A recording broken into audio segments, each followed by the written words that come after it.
There's no way that was cocaine. There's just no way. There's no way. You guys are nodding. Yes, it was cocaine that fell out of the nose of Robbie Williams. There's just no way that he decided that that's what he was going to do there. It has to be something else. Are you not familiar with Robbie Williams? Because you can never utter, there's just no way cocaine was around blank, and that blank being Robbie Williams. If Robbie Williams is part of this investigation, then there's always a strong chance. Yeah. Are you not familiar with the common practice of cocaine falling out your nose and then sticking it on your forehead? Everyone knows that. Well, we have an investigation pending. We are in the VAR room right now, and there's some that say it fell out of his mouth. And that does change things a little bit. But for those that know ball, not really. If it fell out of his mouth, can it be anything else? Can it be some sort of spittle? Can it be an optical illusion? Can it be anything other than what you guys are saying? Because when you say to me, are you not familiar with Robbie Williams, my counter would be, are you not familiar with World Cup security efforts? No, I'm very familiar with that.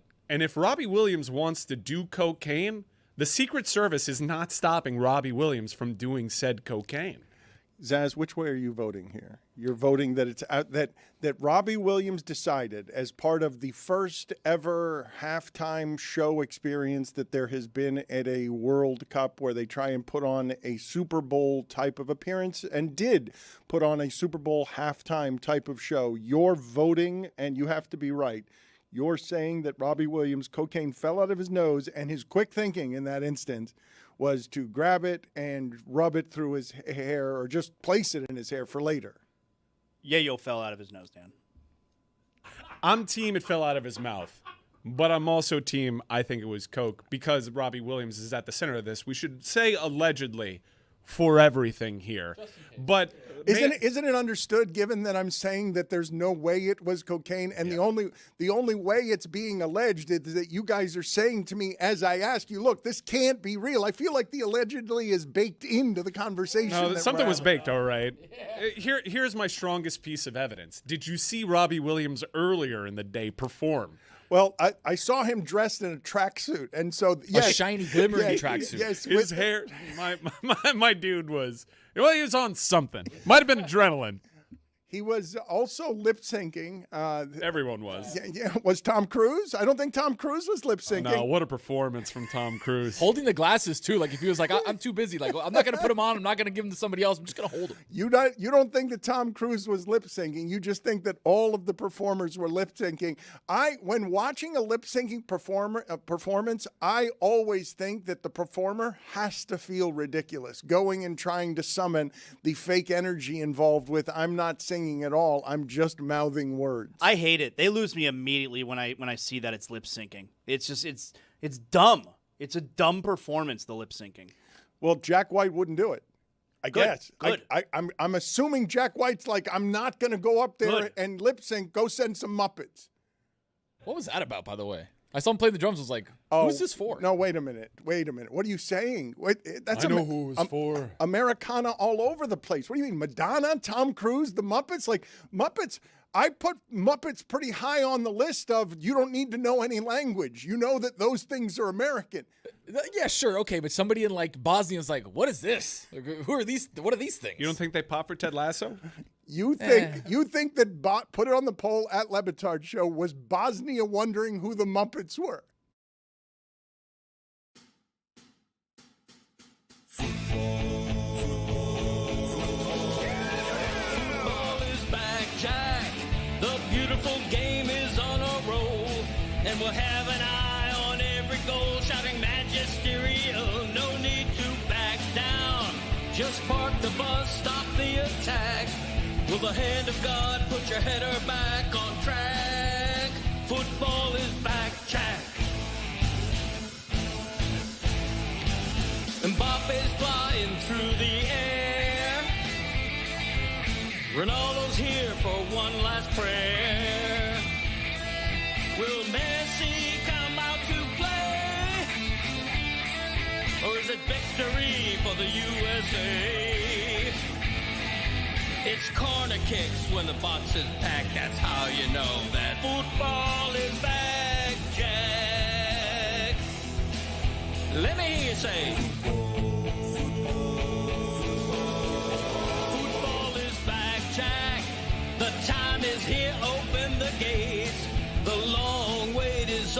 so we'll yell, let's go States! No need to back down, just strike the ball, start the attack. If you say this game's the best, I'll say it's a gag. Football is back, Jack. Football is back, Jack. Football is back.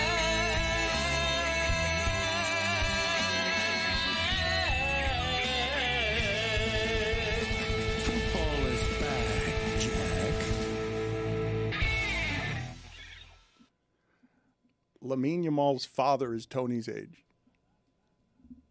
I could have a progeny out there, Dan.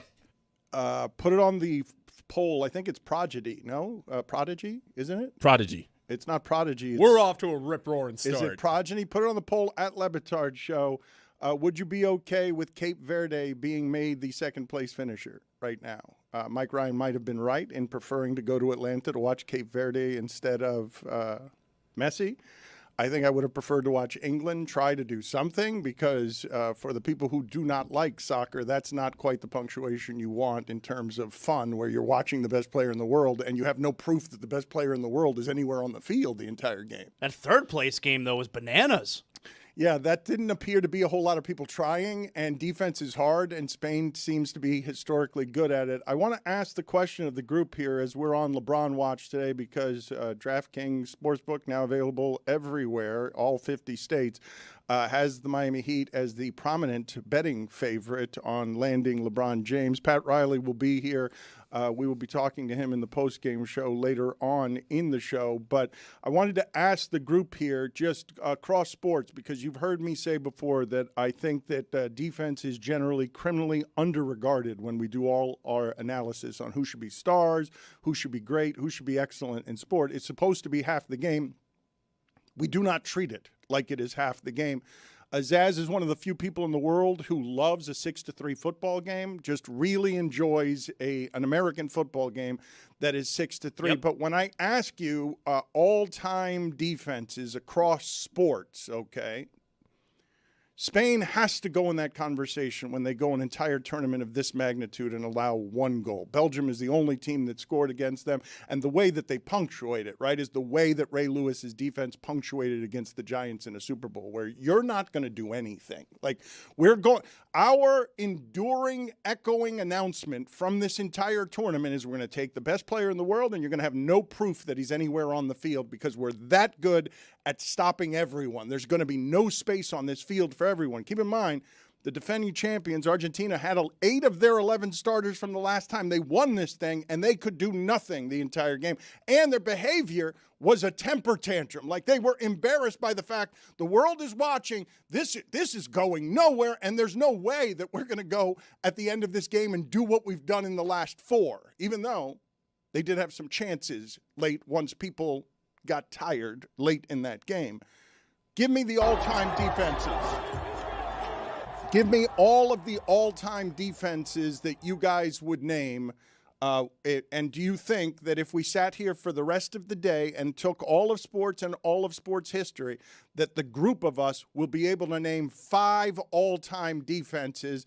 And how many of them are outside of American football? Like, how many of the defenses, like, you're not taking any from... Right, that'll be tough. That'll be tough. Like, I think about, for NBA, the first top of the list for me is the 04 Pistons. Like, that team, I remember they had a stretch of like a dozen straight games where they held their opponent under 70. You know, that's like the best NBA defense I've ever seen. I don't know, Zaz. I think last year's Oklahoma City Thunder, by metrics and by everything, is the best defense we've ever seen in the NBA. Couple of soccer comps. 06 Italy, for me, that was a gold standard until what Spain just did. I think Spain now becomes the new cliche, at least on the international side. 04-05 Chelsea, I think they had 25 clean sheets. Jose Mourinho just totally revolutionized the defensive game. They were a defensive force. We can do it in hockey, couldn't we? We can do it in hockey, ruining the zone defense teams. of the New Jersey Devils. Neutral zone trap, yep, 1995. And in football, it's the 85 Bears and the Ray Lewis defense, correct? I would put the Buccaneers defense, too. The Buccaneers Super Bowl defense there also. Can I argue the 1998 Braves because of their pitching staff? like that is what a defense is really your pitching, right? Well, I think of defense as like what the Cubs have up the middle of the field, but that's not something anybody's going to be doing in baseball. Like, Floyd Mayweather. Floyd Mayweather. Yes. Let's put him on there. yes, that is a great one, but you have to look at what it is that you just saw, and this part is the interesting part to me, Zaz. Despite baby behavior in that game from Argentina and its star, Messi, what he's bought himself over the last 5 years is that performance can happen and his status remains unimpeachable. Yeah. I also believe that because of that, the status remaining unimpeachable, even if you were bored by that game and even if you think Messi no-showed, I think most people watching that are thinking to themselves, well, that was done to Messi. That was done to Argentina by an all-time defense. This is not Messi coming up small in a big game, but if this had been the performance 4 years ago from Messi in the final, we'd still be questioning him. Yeah. Like that disappearance was so profound as to not recognize the previous 4 games that Argentina had played when they're scoring 9 goals after the 80th minute. I mean, I think there's an interesting thing to talk about when it comes to Messi, where just think about how close he is to never having won the World Cup. They won 4 years ago in penalties. He's really close to never having won. They didn't have a shot on goal until the 117th minute yesterday. Like that is what I'm saying. Look, put Spain on the all-time list of most amazing, suffocating things you've ever seen in sport. They didn't just take the guy who's the greatest and put him away. They did it in a way that made him fundamentally invisible when the last 4 games made us ask, does Spain even want to be up 1-0 late? Like that was a question we asked last week. Does Spain take right now in the 80th minute, you're up 1-0 against Argentina? That is something that was asked by Zaslow last week. Now, to be fair, I was right. To common sense, no, you're not right. I was right. It was 0-0 in the 80th minute, and Spain ended up winning. To be clear to the audience, I was right. that comment did receive some pushback. I was right. Zaz, to be fair, Zaz watched the entirety of the tournament and looked up at some point and he said, Spain hasn't allowed a goal yet after watching all of the games. So his soccer analysis in that one respect left something to be desired. But what do you mean you were right? Of course I was right.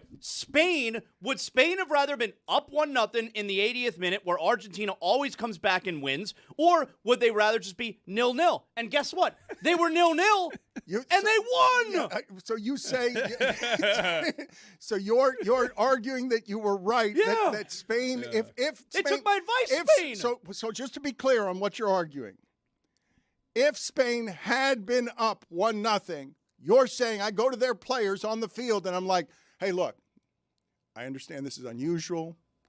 We're going to offer you the chance to take your goal off and just say you don't want it, and we're going to make it 0-0. Yeah. You think that Spain is selecting that because they'd rather not be in the position where Messi has to urgently and desperately come back. Dan, I have all the evidence in front of me. Every one of these games, Argentina was down a goal going into the 80th minute. They won all of those games. This game yesterday, it was 0-0, and Spain won. And guess what, Dan? Argentina's first shot came after it was 1-0 Spain. The world is talking about this game today. Nobody as poorly as us. When that is the analysis, you're not getting anywhere else. That's why they took the goal off the board. Like, we can't go up 1-0 in this No. spot. Too early. Yeah. Too early. By the way, an egregious call. And I'm so glad that Spain ended up completing that ass kicking and scoring a rightful goal, because I'm not one to give oxygen to the Argentina conspiracy theory all that much. I'm always bucking against it because I think that it ignores their collective greatness.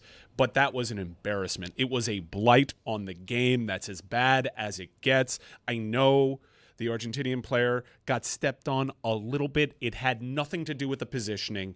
That goal, we saw how difficult goals were to come by in that game. Shout out to Nico Williams, who totally changed the dynamic of that game too. To take that goal off the board in that spot, if Argentina did the Argentina thing where they survive that and it goes to pens and they end up winning that match, Martinez was brilliant, by the way. I would have favored him in a PK matchup.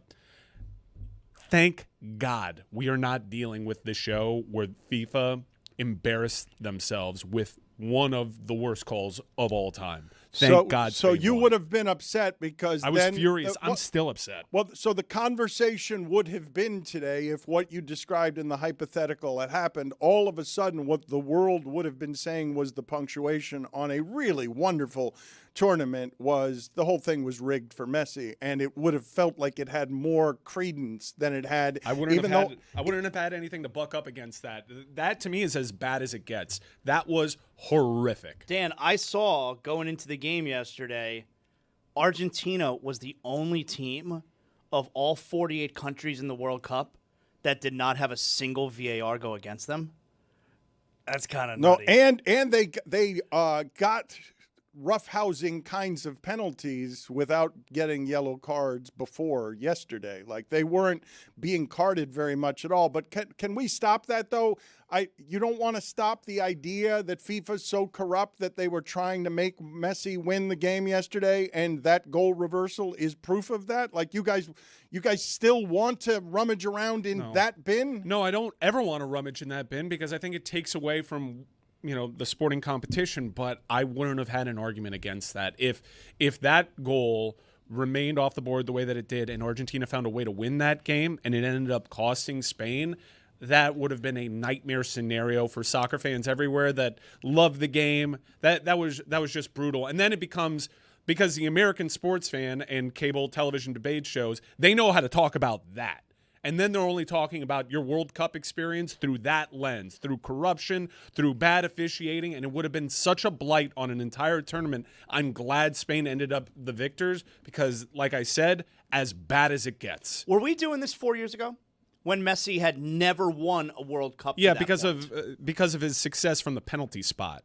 The story of Argentina's successful run 4 years ago was they got a lot of penalties. They did so much of their damage from that penalty spot. This one was more run of play and incredible tenacity. Anytime Late they heroics. ran into they were clutch.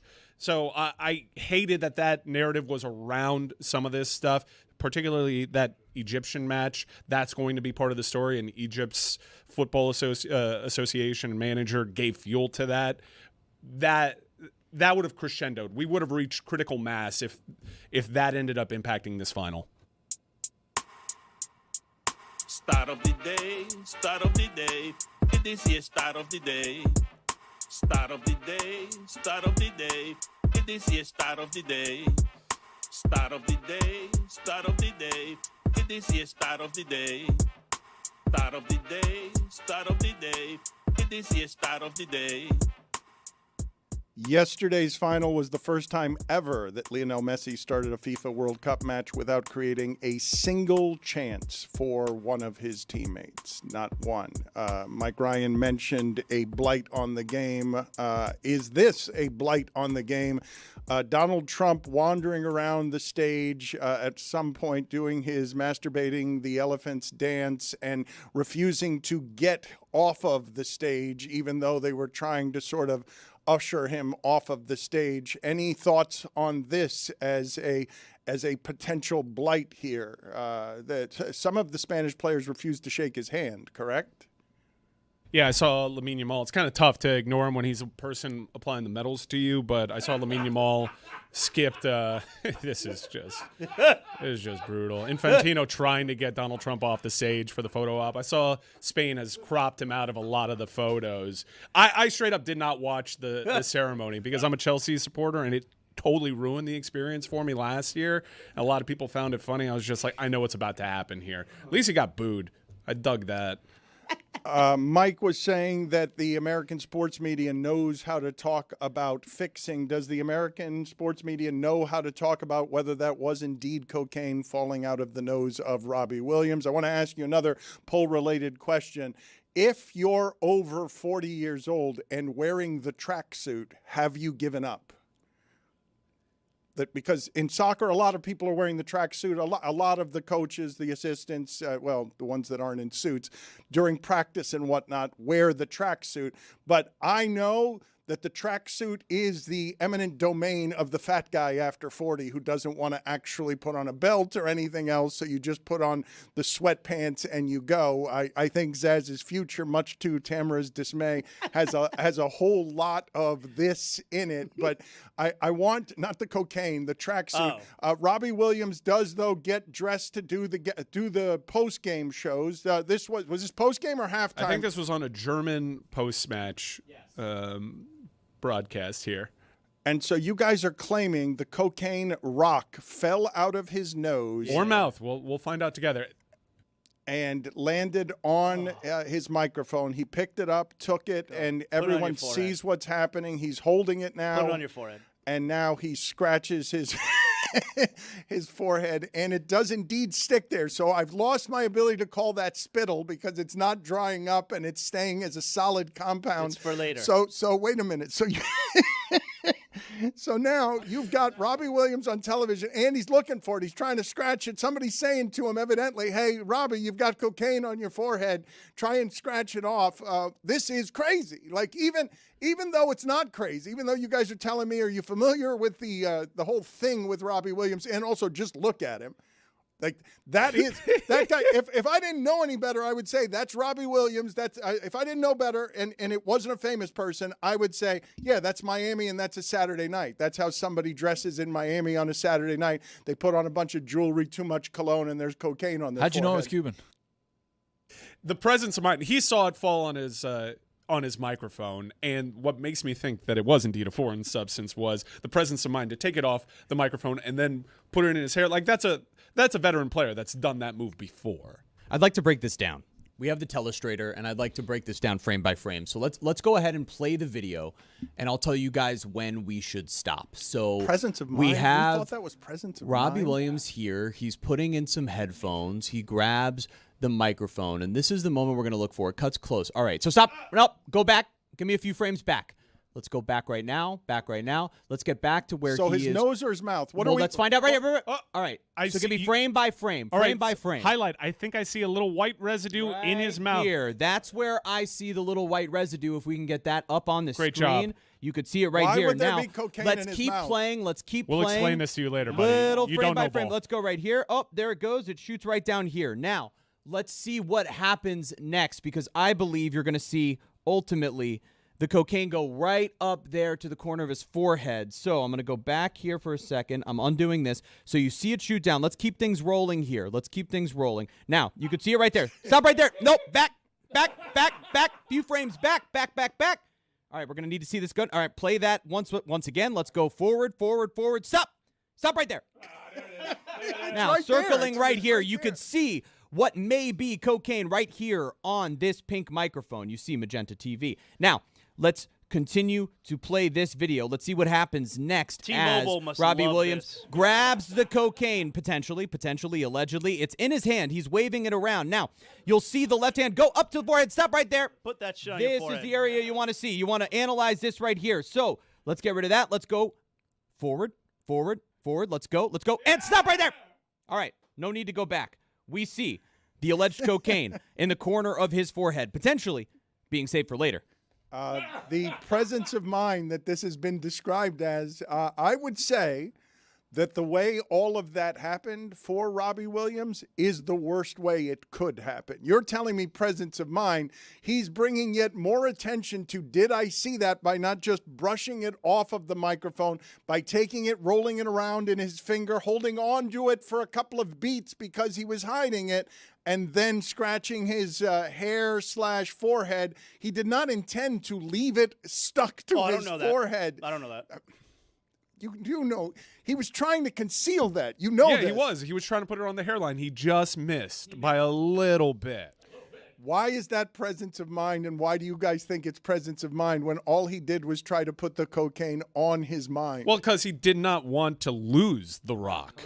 I mean, I don't know what the street value of what landed on that microphone was, but you don't just throw that away. It was sizable, Dan. He's got to do a better job of, mashing that shit up. Which do you think is harder for the friend, to tell you that you have something stuck in your teeth or that you got a grain on your forehead? That street value can't be very much, Mike. I thought it was spittle. It's a very, I don't know what is a large or small that's a rock. rock, dude. I don't know if that's a large or small rock. No one takes their spittle and puts it on their forehead. It seems to me, though, like it's a small, if it's a rock of any kind. I was questioning whether it was a solid compound of any kind. I thought because it came out of his mouth that it was spittle. Once he placed it on his forehead, it was clearly not. Please forgive my ignorance here, because the ignorance is real. Keep getting closer there. Show me the size of this. Keep getting closer, and you guys tell me. You're alleging that's a sizable rock? You guys Coke is wider than his teeth. Why was it in his mouth? Please, again, help me. I don't know. When you run out, you smash the bottom, you flip the bag, you take that, you put it on your guns, allegedly. Yeah. So that rock is looking bigger as we get a little bit closer. There are some portions of the internet that are accusing this of being a pill of some sort. Either way, it was of some value to Robbie Williams because he noticed that it fell on the magenta mic sock. And he's like, let me put this shit on my I forehead. can't just afford to toss this aside. I need to keep this. The biggest pop culture story from the World Cup was that or the halftime show? Like, in terms of just pop culture, if I give you your options here, you got Trump, you've got that, and you've got the halftime show. What is the biggest pop culture item? Robbie Williams is going to have to answer for this, right? Somebody is going to This is all good for Robbie Williams. It's all good for Robbie Williams. I love this for Robbie. No, Mike, I think you're taking my question the wrong way. When I say he's going to have to answer for this, I don't mean like there are going to be consequences. I mean somebody at some point is going to have to ask him a question, and at some point he's going to have a quote that either denies or doesn't deny that is indeed cocaine. There's going to be a quote that comes from Robbie Williams. This is such a pop culture thing at this moment that the next step on advancing this story is Robbie Williams commenting on it, correct? Robbie's pretty honest. He hasn't shied away from his reputation. I don't know if we're in a part of his story where he's trying to claim that he's clean. If so, it's a daily battle, and maybe this is a bad look in this moment in time. But Robbie Williams famously likes to celebrate the debaucherous aspects of his very highly publicized life. Let me put to the side for a moment the World Cup. Chris Whittingham's going to be here to talk about it with us, and we're going to be talking about it most of the show. Don't put it totally aside. Put it on your forehead. Save it for later. Snort it a little bit later. We will get to more World Cup stuff, but before Pat Riley joins us late in the show, the thing that I wanted to ask you guys about Miami now being the betting favorite, I'm assuming it's going to happen this week. I'm assuming that once Adam Silver is giving you the quotes. Get me the sound, please, of Adam Silver. This is not something that you very often hear as it relates to a person who is the oldest player in the league, just holding everything up in a way that makes the commissioner say this. Where LeBron plays will affect the schedule. So I would like him to make his announcement already so we can finish the schedule, because as you might imagine, the teams are calling us, the networks are calling us, and everybody wants to lock in the schedule. But it will influence how we set the schedule, how we set opening week, Christmas Day, etc. So I need him to make a decision, but the direct answer is I have no inside information. All of that is a crazy admission. Just the all of it. Now, if he's telling the truth that he has no inside information, I honestly can't believe how quiet all of this is. That given all of the years that we've had of practice as in terms of just chasing LeBron around, the fact that the information is so sealed that Chris Cody, and I need to get an explanation from the group on this because I have all sorts of issues at all times with the way that you guys sometimes reflect poorly on me, because Chris Cody is now out there with something that he has put out into the world, hearing that LeBron will make his decision late afternoon tomorrow to play in Miami. This was sent yesterday at 7 p.m. Why would Chris Cody do this? Has anyone talked to Chris Cody? Why is Chris Cody not here today? He's on assignment chasing a big story. He did it because he's an asshole, Dan. And I texted him after this because I had several reputable reporters reaching out to me saying, how seriously should I take this report? I had people from Cleveland texting me last night about it. Yeah, I had people in multiple different areas texting me. What's he doing? I assume it's because he's heard, on good authority that this is happening. When Chris does put himself out there, I think it was about the last time he did this was about a game that was going to be played in Spain. Didn't end up happening. Yeah. Yeah. Wait, didn't? No, but Great. I don't think the opponent was the right It opponent. was the Dolphins didn't end up playing with like somebody else or something. I don't know. Well, this is something that's happening. And when Brian Windhorst got decontextualized a little bit, he was trying to touch on this.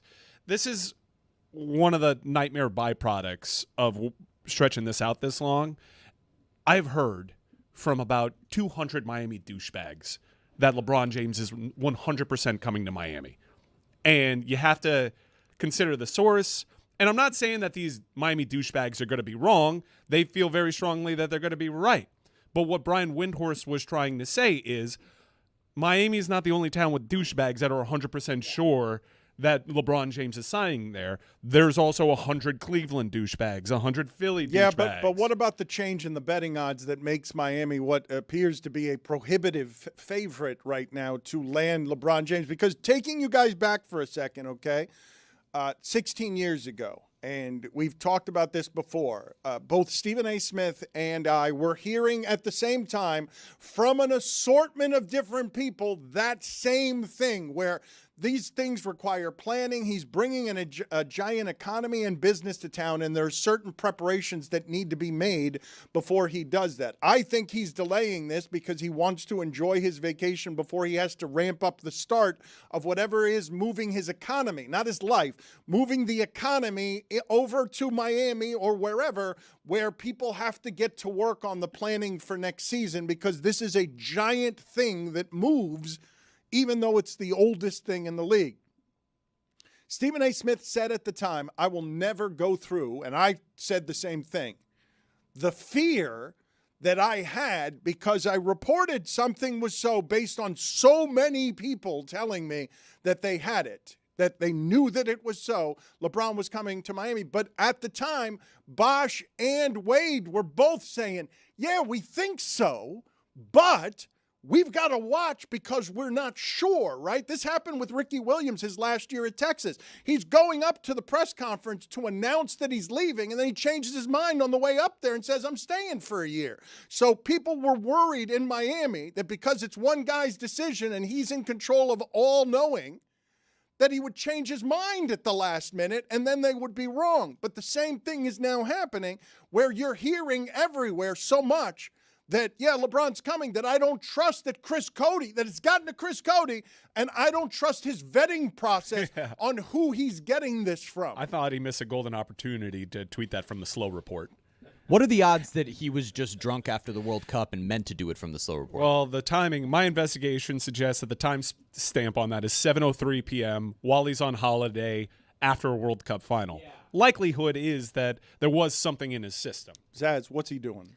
I don't know what he's doing. I don't feel comfortable speaking for him. I don't know. Well, he's not here speaking for himself. Well, I sent him a text asking, and his response to that was an eyeball emoji because he's an asshole. All right, let's get him. Let's find him, call him. I'd like him to explain himself. You can't do this with my reputation. You're asking him to get his sources out there? I'm asking what he's doing. I would go to prison for my sources. I know you would. He's not a news gatherer. He's not a newsbreaker, but he's also not this kind of joke teller either. Well, Mike wasn't a newsbreaker until he became a newsbreaker. No, Mario Cristobal, Lionel Messi, he hadn't done it before. No. Maybe this is Chris's entree into going out there. Mike was actually doing all sorts of information brokering and talking to people who had credibility. Chris does not have credibility. Is it going to be something as stupid as he was at a bar in New York City and he heard people saying LeBron's going to make a decision tomorrow? I don't think so. I hope that he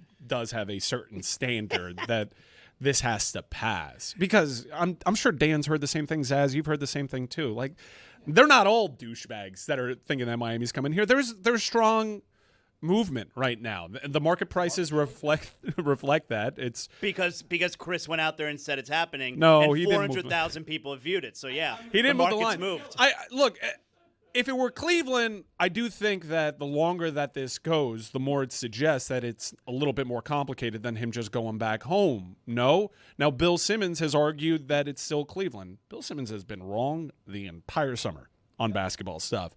But he thinks that the delay is because Cleveland's trying to maneuver ways that they don't have to sign him for the minimum. I think the longer that this is played out, the better it's been for Miami, and the market prices across all the sports books reflect that. Plus 122 market price on the DraftKings Sports app, now available in all 50 states. The Bill Simmons quote on the pod about LeBron, quote, I would still bet on Cleveland. I think that's going to happen. I think they're just trying to figure out how to get him on the team where they don't have to just pay him the minimum. I am curious as to why it is the betting odds have changed so much that Miami seems to now be a prohibitive favorite. I mean, Gilbert Arenas said that he spoke to Giannis and that Giannis thinks LeBron is coming here. So maybe that's part of it. But every day that goes by, it seems like more and more people are coming to the side of, well, wait a minute, this Heat team is actually pretty good as constructed. And maybe if LeBron shows up there, he could be the closer that they're looking for. He could be the best possible basketball fit. And as more time goes by, everyone's making that same assumption of, if this was Cleveland, it feels like it already would have been done at this point. What is swaying me to get my hopes up, it's not just the market prices. It's market prices reflecting a conversation that was started late last week, in that most people are looking at this the wrong way. They're looking at this as a one-year thing because of LeBron's age, and that seems to go without saying. But what Brian Windhorst gave voice to, what is starting to become a popular notion is, Dan, Miami, out of all the teams that are in this pursuit, Fit. not just fit, they are lined up to make a successful run here beyond just this year. If you're looking at a multi-year project, if you're LeBron James, like, let me try to stack some rings on the way out, the worst form of this team will be the one that LeBron James walks into. And if he wants to prolong his career, Miami has even more flexibility beyond this season. Riley disputes some of what you just said, but we will talk to him later in the show, and I am curious what it is that you guys would want to know here. But I don't believe that that is the primary thing that makes Miami attractive to LeBron. I think the primary thing that makes this attractive to LeBron is the fit is perfect. There is no other team that wants him taking the shots at the end. Yeah, you're putting words in my mouth. I didn't say that was a primary reason. I said the flexibility beyond this year is a good factor for Miami when he's making this decision. I agree with you. I think this makes a ton of sense for LeBron if he wants to remain being the man. It's not just, though, being the man. It's not playing defense. It's having two superstars built in that you respect.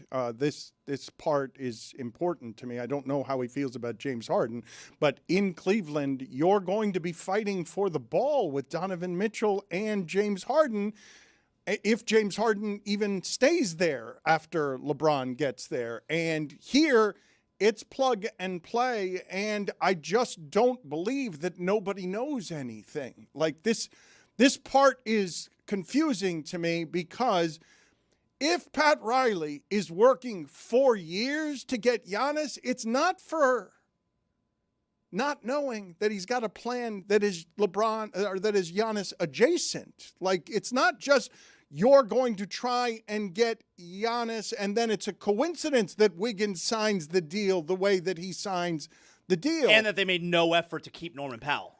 None. And if you're going through the criticisms, I don't know what you guys think is the chief criticism. I will ask Pat Riley what is the fairest criticism of him. But if you're going through the criticisms, it's waited a year too long on Jimmy Butler, didn't get anything at all for Powell, even though he's an all-star, and you could have traded him you could have had more assets, gotten something for him by trading him at the trade deadline. But for what? Because if you would have taken on any level of salary that would have gone beyond this year, and by the way, those picks would have ended up being what ended up going in the Giannis deal. Like, every pick that they were going to have that was available would have probably been a part of that Giannis deal. Maybe you could have been in a position to swing another trade next year, but really, having Norman Powell as an expiring contract and just letting him go is what's put them in this position now. There were people criticizing the fact that they didn't make that a sign and trade right now. Well, but let's examine this part of it for a second, because one of the other mistakes that would get thrown in there if you're going over the entirety of the last 5 years is Kyle Lowry. But think about that for a second. it is fair criticism, I think, to wonder, even though it's a tricky spot, Jimmy Butler, you waited too long. You shouldn't have waited too long. But once you've been burned by that, do you believe the Heat are idiots? Do you believe that they thought to themselves, well, the second half of Norm Powell's season will get us to be an 8 seed that will then knock off the 1 seed because we have Norm Powell? Do you believe they made a mistake there, or that this is the design, that if you're going after Giannis for more than 18 months, the design is to go into next season with somebody else who can handle the ball at the end of games? I'm sorry, Zaz. If this ends up with LeBron James and Giannis Antetokounmpo, then the last 5 years can look like a sort of master plan that is played out perfectly, but I also don't want to push that narrative. They've made missteps over the last few years. I think the design was likely to acquire a player who could help them last year, who was on the last year of a deal, and that guy was Norman Powell. Tony was right about progeny versus prodigy. A progeny is a descendant or an offspring, so it's possible that his progeny was a prodigy, Dan. Well, which is it, though? Well, his progeny, he's right, but his progeny could also be a prodigy.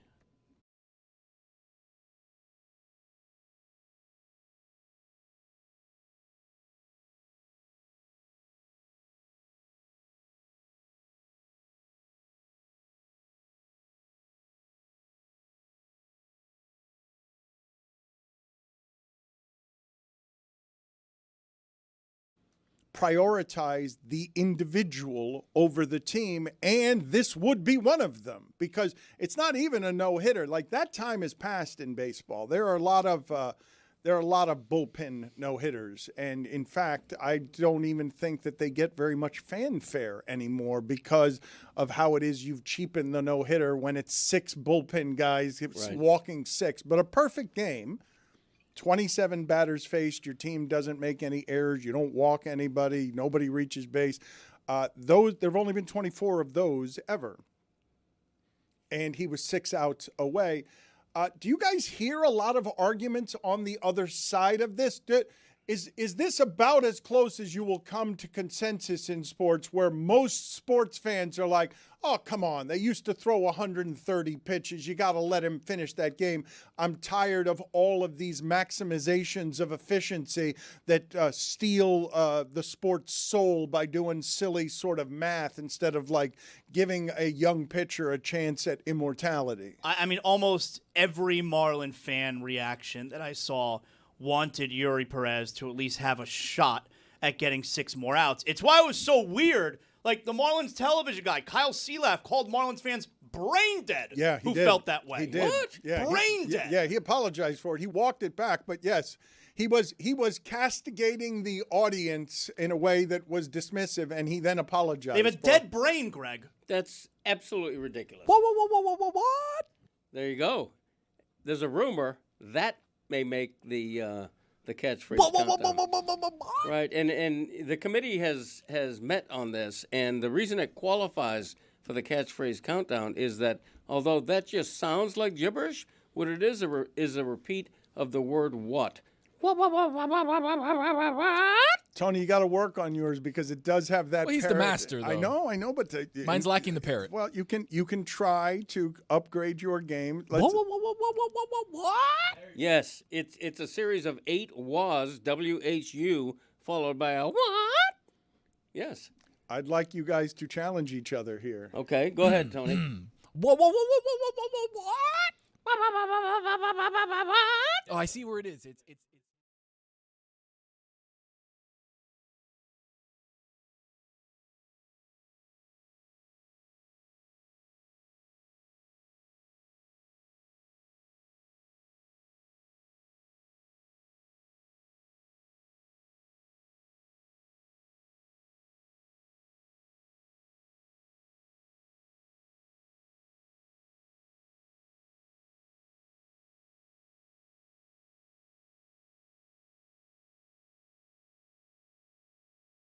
This episode of the Dan Le Batard Show is presented by DraftKings Sports. DraftKings, the crown is yours. The Diamondbacks come up from down 7-0 to win a game yesterday against the St. Louis Cardinals. And Jeremy makes fun of me because I'm always listening to baseball on the radio. I think it's the best way to listen to baseball, and not just because, I'm listening to a Toronto broadcast and they're having Happy Canada Day and they're just citing fans from Ontario by name. But the drawback to listening to it on the radio is that when I'm coming in this morning, the radio is still on Sports Talk. So I get in the car today and they're taking a call while they're talking about the Super Bowl, and they're talking about the World Cup, and they're talking about it in the way that Americans could understand it, which is comparing it to the Super Bowl and saying, you know what Argentina was? Argentina was what that Chiefs team was that was winning all its games 13-9 on a missed field goal, and then they get to the Super Bowl and they lose to the Eagles by 1,000,000 points. But then a caller calls in and offers this sentence, and it legitimately made me just miss the idea of callers, which is the sentence was, hey guys, I suffered a stroke in my right eye since the last time I talked to you. So it was a first-time, long-time deal. Evidently, yeah. And so that's what was on my radio coming in the morning, and it legitimately made me miss callers because we're not doing that around here anymore, and that seems to be quite the playground. Rich Eisen took a call for Marty Fish during an interview, and the caller asked about you and Stugatz. Oh. He said, are you Team Le Batard or Team Stugatz? Oh. Marty Fish, Marty answered me. We didn't even talk about Marty Fish and the idea that he won that Tahoe tournament again for the Marty legitimately should be in the conversation. I'm not saying gold medal because gold medal, Deion Sanders and Bo Jackson and whatnot, and the sports are different. But when you're talking about two sport athletes, Marty Fish makes like a top 50 countdown. So you're putting him in Bo Jackson's class and Deion Sanders' class? I outlined that's a separate class. But if I'm doing a top 50 multi-sport athlete thing here, I think I go Marty Fish. Jack Nicklaus, you're familiar with Jack Nicklaus, right? He said that Marty Fish is the best golfer that is not a pro golfer, and he could have done that as a career. Well, but let me ask you guys this question, and this might be playing somewhat semantics, but when I think of two sport athletes, I think of very obvious athleticism, okay? And because golf, it can be argued, is that a sport or a game, you would not be making that argument if Marty Fish was really good at darts. If he was good at darts and tennis, you would not be making the argument that he is a great two-sport athlete. So whether you agree with golf being a game or a sport, do you not associate two-sport athletes with rampant athleticism? There has to be some type of physicality involved. No. I mean, there is physicality in golf. You're walking the entire time, like you're not hopping on a golf cart. It doesn't require. It requires hand-eye coordination. It requires certain things from your body. You're right, guys. Tiger Woods is not impressive. I'm just saying, in terms of what becomes a sport or a game, Mike, when I think of two sport athletes, I think of somebody who's who's showing off an athleticism that is not usually present in golf. I don't disagree. That's why he's listed at number 44 on my list, right ahead of Jeff Conine. All right, let me hear your list. Now I'm going to make you put it together on what it is that your top 44 two-sport athletes of all time, of all time are. Since we're already there, I need to hear what that list sounds like. I want to ask a question of you guys that has to do with morality. I thought of this most recently on the air when I was talking about whether it is right to have human remains in a museum, in whether it's mummy form or another form, if it's disrespectful to sort of have a human being in, a body in a place for display that is no longer with us. Did you see that a T-Rex sold the other day for an amount of money? How much would you guys pay for all of the bones of a T-Rex? Because I'm about to tell you what it sold for. Well, if Faena had that golden structure of T-Rex stuff, was like $200 million. Well, no. So that is it's not a T-Rex. That's a mammoth, and a mammoth is much younger. A mammoth is like an embryo compared to a T-Rex. A T-Rex is like 70 million years old. You're familiar with the notion that the Earth is only 6,000 years old, right? And when you're talking about selling something that is 70 million or 60 million years old, That's not something I think should be for sale. I don't think that a billionaire should be able to just buy everything and anything. And so the asking price was $51 million, and that's what it ended up selling for. Do you guys have any moral qualms with put it on the poll at Le Batard Show? Do you have any moral qualms with selling a T-Rex for $51 million? Nah. I don't care. I also wouldn't give you $1 for it. Exactly. I don't have anywhere to put that. Like I don't need the T-Rex bones. What am I gonna do with that? It's not worth $1 to me. Well, it would be worth $1 to you if it can sell for $51 million. You're basically leaving a lottery ticket on the table if you don't take that. We have a response from reporter Chris Cody, who says, quote, "The tweet speaks for itself," and refuses to join the Zoom. I saw that he was in a flooding New York this weekend with his father, who fished out of a garbage can an old FedEx envelope to put over his head because he was worried that his hair was getting too wet. So he actually went into a garbage can, grabbed a FedEx envelope, and put it on his head like a hat because of how much the rain ends up bothering him. I saw that a collection of baseballs, Zaz, since you won't pay for a T-Rex. Nah. I don't know what you pay for other than SummerSlam tickets. What do you pay for in sports in the way of memorabilia? Because I saw that 21 baseballs signed by 21 consecutive presidents going back to Teddy Roosevelt went for more than $3 million. What is your most prized form or expensive form of memorabilia? I like autographed pictures, for my favorite teams, Panthers and Heat. I like that kind of deal. But my most prized possession, it was actually a bar mitzvah gift. So it's 32 years ago. I got a pair of game-worn autographed Glenn Rice sneakers. Those are my absolute favorite. What size? Oh, I don't know. They're big. They're really big, though. Really big, like 13? I think bigger, maybe. I was gonna say, if they're 13, let me get them. Nope. I'll pay you. Those are my it's priceless. It's not priceless. It's I priceless. can get you to give them to me. Nope. If 10 grand. If my house were on fire, I grab them and I make sure that they survive the house fire. 20 grand. No, I'm not selling it to you. Stop naming Fugazi money. 50 grand. You don't even have 50 grand. The thing that Zaz is saying, I think, is something that would only come out of his mouth in the history of human sports consumption, which is, I don't believe that anyone else on earth is saying that their most prized possession is a pair of game-worn Glenn Rice sneakers. I don't believe So good. I don't believe anyone else listening to this. Nike. This is a worldwide show. This is international.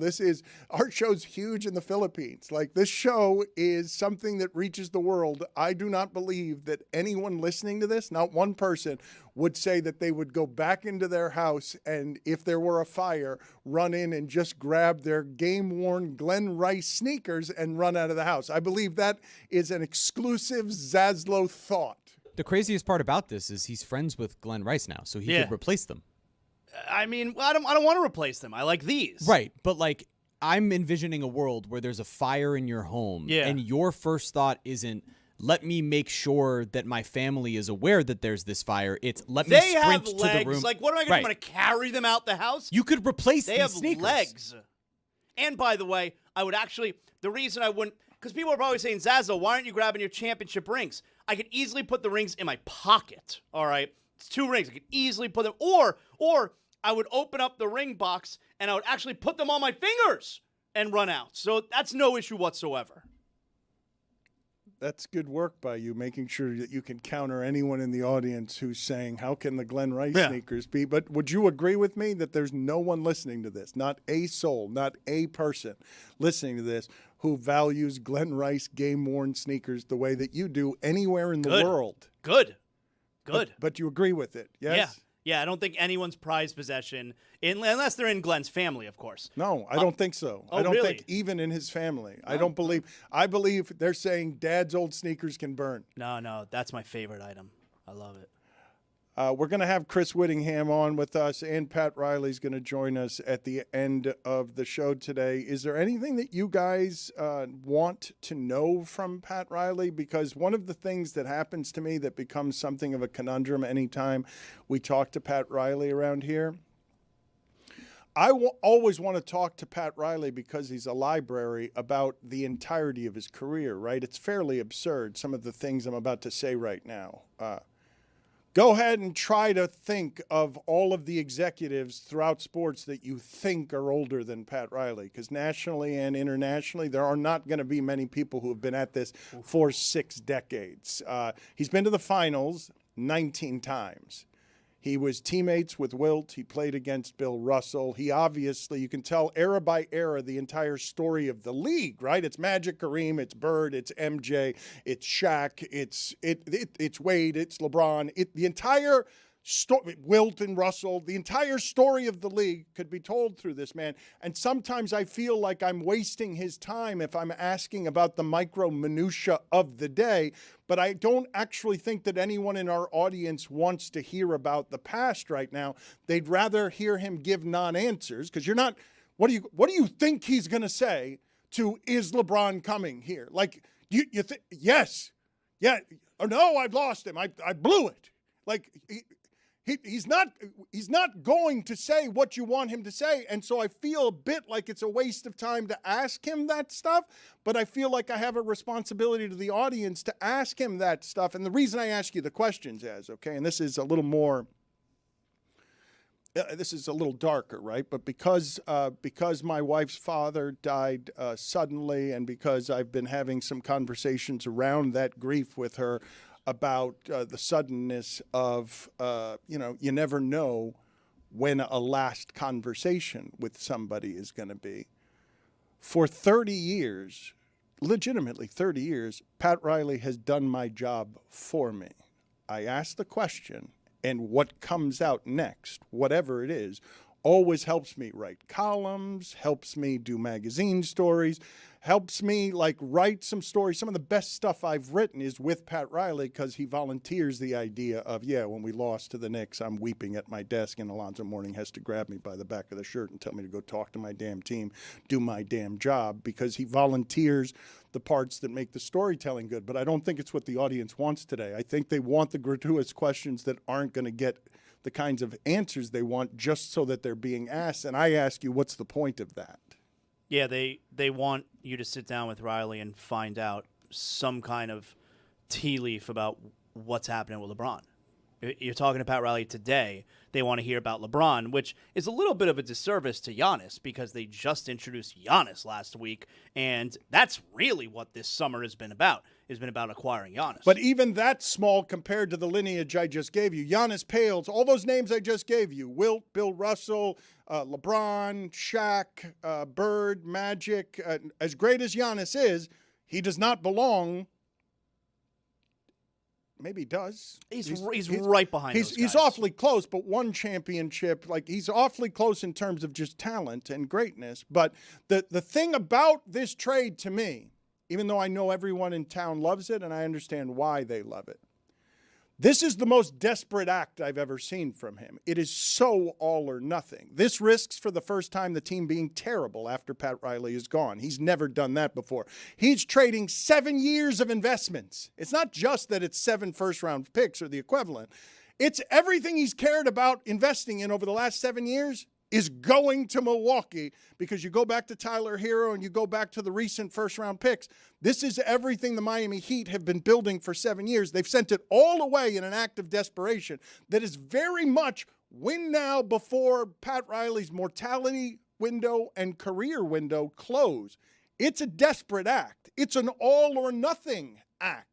You do not refute this, correct? But isn't this why he acquired all of it? This was always the plan. Yes, it was always the plan, but the difference right now between all of the other getaway plans is you weren't chasing Giannis 2.0 in San Antonio with a version of it that's 9 years older. That's not what you were doing. You're not trading everything so that I put both rosters, whatever the Heat's roster is at the end, and I say it's going up against San Antonio this entire season. You like your chances? Pat Riley likes his chances because Pat Riley's always going to bet on Pat Riley. But do you like the chances when I say 9 years older, all the miles in the world on that body, and you're going after Giannis 2.0 in San Antonio with a version of it that's not quite as good? One of them's going to get better. one of them's not. The one that's going to get better is the one that's 9 years younger. We can agree on that, right? Wemby's not as good as he's going to be. Correct. Giannis is as good as he's going to be and might not already be as good as what that is in San Antonio. Well, so you're not giving the coach any credit to be able to do something with Giannis that hasn't been done yet? I will have to, but that's the bet they're making. Like yes, I trust this organization that way, but that trust has dissipated over the last 5 years because I've never heard it this loud around Riley. This is the loudest it's ever been. This is the most ageist it's ever been. That the analysis from you guys and others is, do we even want Riley talking to LeBron? Is he going to figure out how the voice memo works? Like that's what our analysis is around here. I mean, he insinuated that he thinks there's a world where Giannis hasn't even reached his peak yet because of his trust in Eric Spoelstra. That's what he said at the press conference, is like, this is a guy who has reached the heights of his career. He's in his prime and maybe even hasn't been the best he's going to be. Like, I believe last season, and Tony, you could tell me if I'm wrong, but I believe he was number 1 in the league in points per 36. Like, when he was out there, he was spectacular. There is no questioning that. And before that, the 7 years before that, he finished in the top 4 in MVP voting. But this is win now, right now. It's an act of desperation. And I don't even say that as a pejorative. You guys understand what I'm saying, right? There's what you risk if Giannis gets hurt in a sport that's breaking its players. You're going to be terrible for 10 years after that.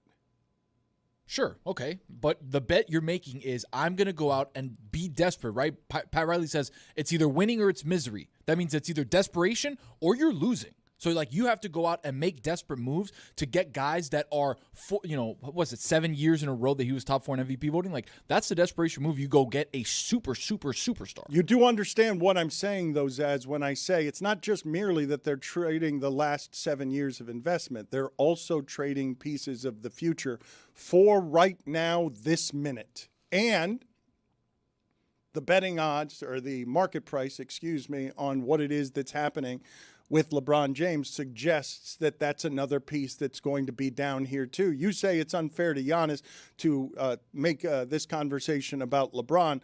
The offseason's going to feel like a success either way, but it's going to feel like a success with the Miami Heat going fairly dramatically from the first young team that Pat Riley has ever had to Pat Riley going right back to, I trust old players and only old players. I don't want guys in their 20s. I want to face the teams like San Antonio and OKC who have players in their 20s and have depth when the whole thing has changed, Zaz. Like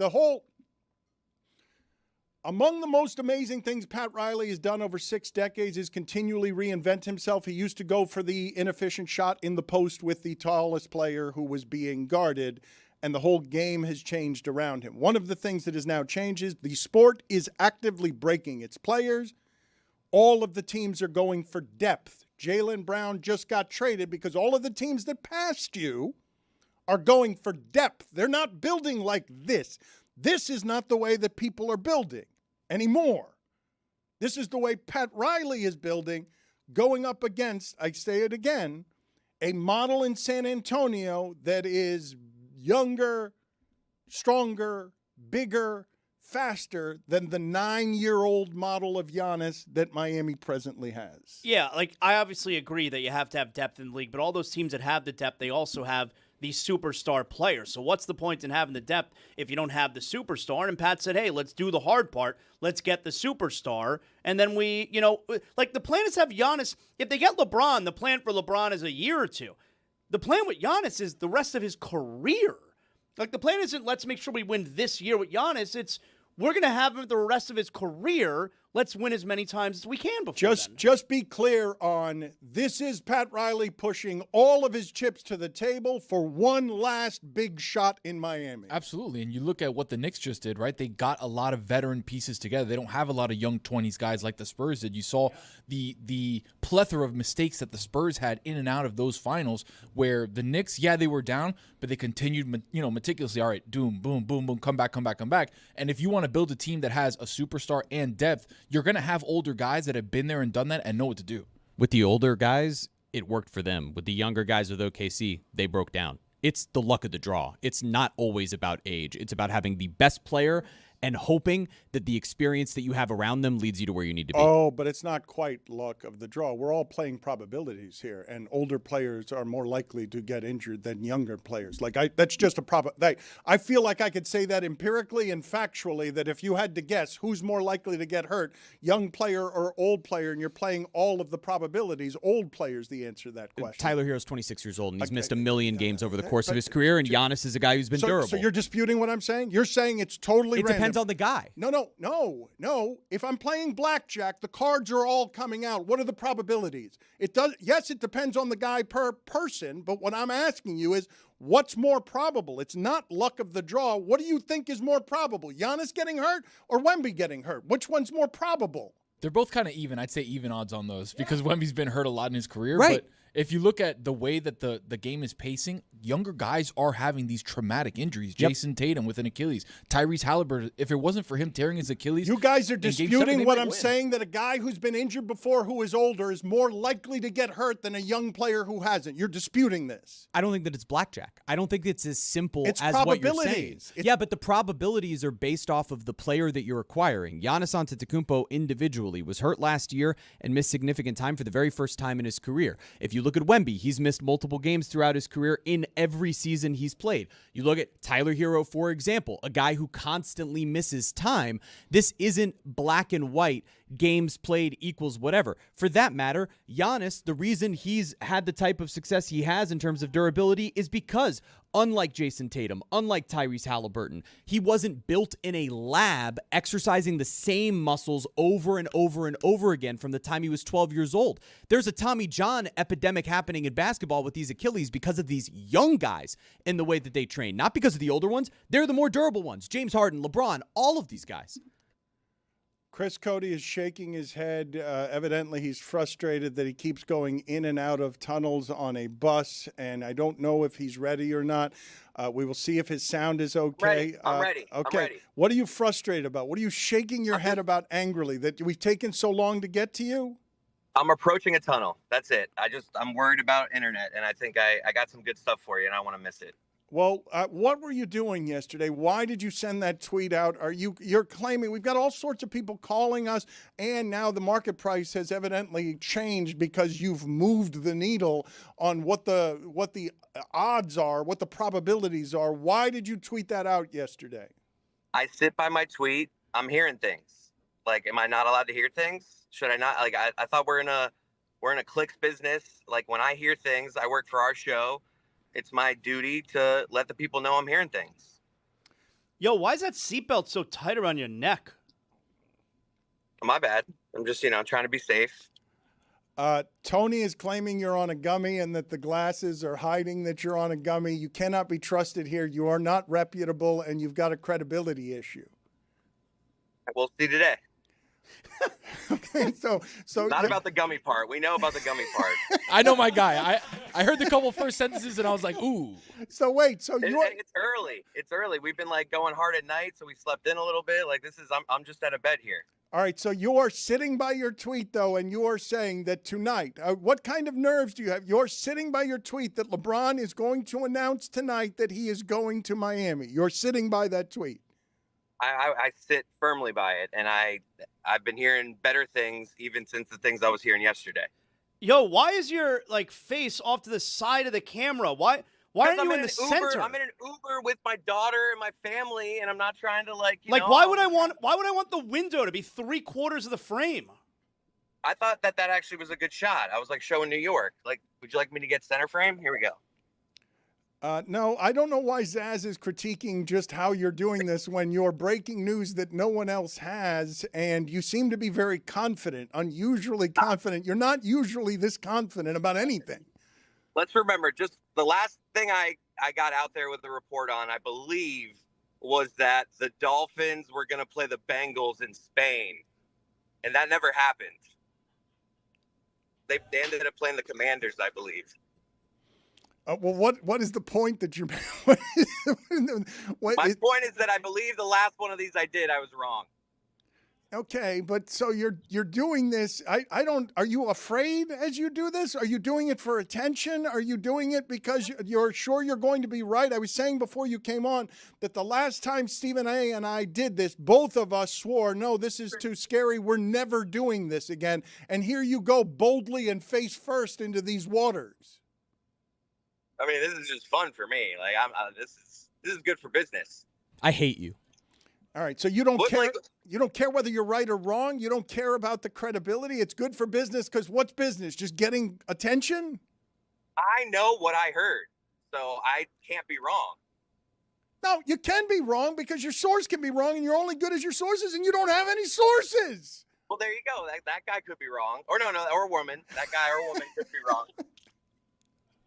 So you're just filing this under, you didn't even vet it with a second source. You're just filing this under, I heard it somewhere. I would say I've heard it from, I don't know what a source is.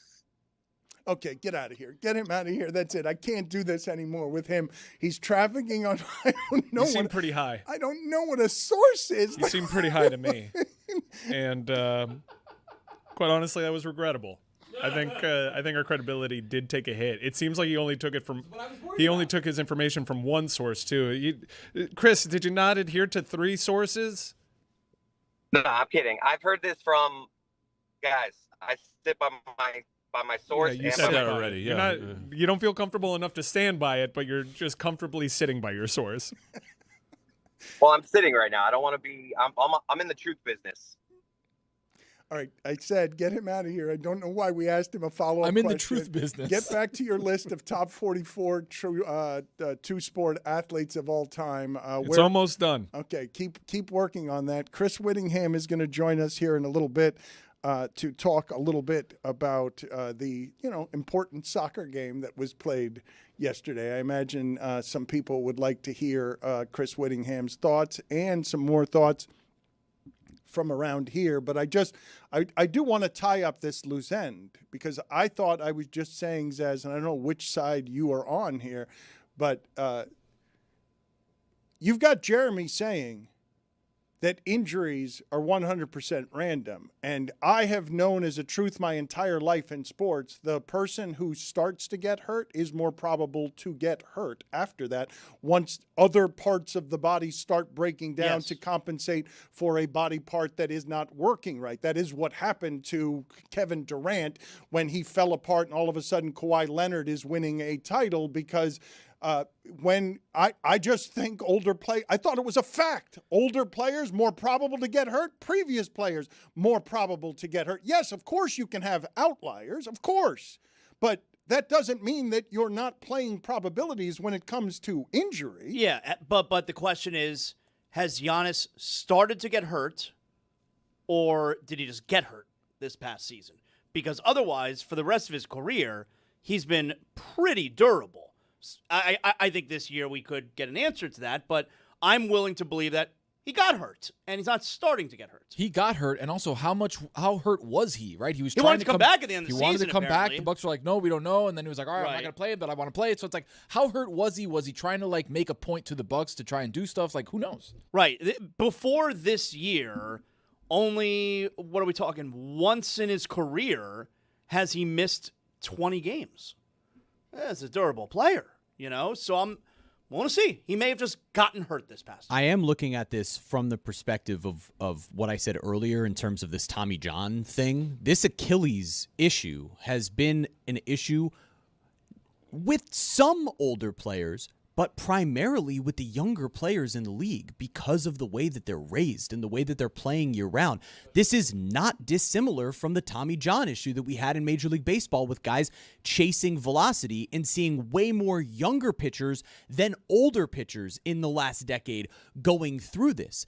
It is a fact that multiple of these Achilles injuries we've seen have been with some of the youngest, highest usage players in the league, and you have all sorts of guys that we talked about older in the league, DeMar DeRozan and James Harden and LeBron, all of these players who have been nothing but durable for the majority of their careers because of the way that they trained before. I think I have this right when it comes, though, to what is a fact and what is not a fact. I believe it is also a fact when you mention Tommy John surgery that once you've had it, you're less likely to have it a second time. It's happened to Drew Rasmussen's and others, but it's a probability that if you've already had it, you're not going to have it again. So I don't have to argue there when it comes to pitchers that an old pitcher is more likely to get hurt than a young pitcher there because of the medicine and because of the science and because of how everything is advanced. We're almost now, I feel like I have this right when I say organizations almost want you to get the Tommy John surgery out of the way early in your career so that they don't have to risk it when the investment is larger later, because it's just a completely unnatural act to throw a baseball that hard without your body breaking down over time. What happens if we find out this afternoon LeBron is coming to Miami? Well, this is an interesting thing because he's sitting here reporting this with not a care in the world, and I feel like fear should rise up on him later, but he doesn't seem to care whatsoever if he's wrong or not later. And to his credit, in the modern age, he might have something right here journalistically. Nobody cares about yesterday more than social media. Like, social media is not about yesterday. So whatever you reported yesterday, people will move on if he's wrong, but I think he's going to get dunked on by the internet if we come into work tomorrow morning and he's got this wrong after reporting that LeBron is going to be in Miami later tonight. Really? You think so? Because Zaz on Friday said that LeBron was going to go out and post-World Cup was going to make an announcement on Sunday. I forgot about it until just now. Okay, that is true. But that was more just a hunch that it was going to be Sunday night, but with more thought toward the timing, it actually makes more sense that he would announce it Monday night, because then, like Sunday night, yes, the World Cup's over, but we're still going to react to what happened in the World Cup today. If he announces it tonight, we're done with the World Cup. Like that's really when it's over. So I think tonight's in play too. We have done so much work as a show over the last few weeks since Giannis ended up here to come to the middle and meet each other in a great place and re-engage with Heat Twitter and Heat fandom and bring all of those people back to what we're doing, understanding fair analysis, understanding biased analysis, really finding a way for Mike and I to meet somewhere in the middle. And now Chris is throwing out there into the ether as a member of this show this tweet as everyone was finally starting to believe nationally that LeBron might end up in Miami. If this doesn't happen, he's ruined everything. I don't know how he's so relaxed about this, and he runs the risk. This is the glorious time. Maybe this is why he's relaxed. It's the gummy, but beyond that, it's also the fact that he has 12 hours to soak in. Oh, I did something that makes me the center of attention. I am my dad's boy. I love being the center of attention. I learned it from you, Dad. I learned it from you. We are going to talk to Chris Whittingham in a little while here, in about 10 minutes or so, about everything that happened in the World Cup final and the World Cup in general. Mbappe wins the Golden Boot. That England-France game was great. I'd sign up, incidentally, for all of the World Cup being what that ridiculous England-France game was, where neither of them clearly cared about anything other than let's just screw around out here. This is going to feel like a friendly, and you're going to have the absurd score of 6-4 in a soccer game, which is the equivalent of 100-84 in American football. What do you make of earlier this morning, Patrick Beverley tweeting out? What did he say? I'll allow it. Patrick Beverley tweeting out, rumor has it Braun making his decision today. Like, is he just... What if he saw from Chris? Right, is he just piggybacking Chris? So now it's a game of telephone? Does anyone listening to this, given that we don't play those kinds of games anymore, know what the game telephone is? Oh, great game. But wait a minute. Do you think that put it on the poll at Le Batard Show, do you know what the game telephone is? Yes or no? I haven't heard it referenced in a long time. What is your best guess? Do you believe this generation of young people addicted to the internet, using their phones as computers and no idea what a payphone or a landline is? I mean, let's just ask Tony. Does Tony know what it is? Do they know? I know the game telephone. The thing is, you'd have to actually tell kids what a telephone is because they don't have telephones. Tony is not a young person. He is the age of Lamine Yamal's father. Like that, he is not a young person anymore. Your thoughts, though, before we get into the meat and the analysis with Chris Whittingham on just the halftime show yesterday. That's the first time the World Cup has ever done that. It was pretty distinctly, let's export America to the world here. I mean, they did the Korean boy band thing, but other than that, and they did Shakira as well, but they... I liked. Good song. What didn't you like? I mean, trotting Madonna out there... I don't know what the hell she was doing. And immediately with the lip syncing, it's like you lost me. You lost me with all the lip syncing. And then what's this boy band KBS? What's their name? What are they really? called? You don't know? Yeah, this is the Korean baseball league? I have no idea who that is. There's BTS. Isn't this BTS? This is the biggest band in the world. That's right. Zaz. Get out of Like, here. it is- Not bigger than Pearl Jam.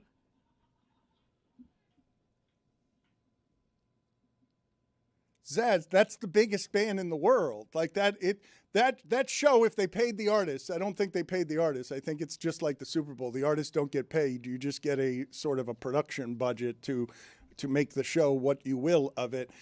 You got Justin Bieber. You got Shakira. Boy, Bieber, bringing down the mood, huh? Can you play something a little bit more upbeat?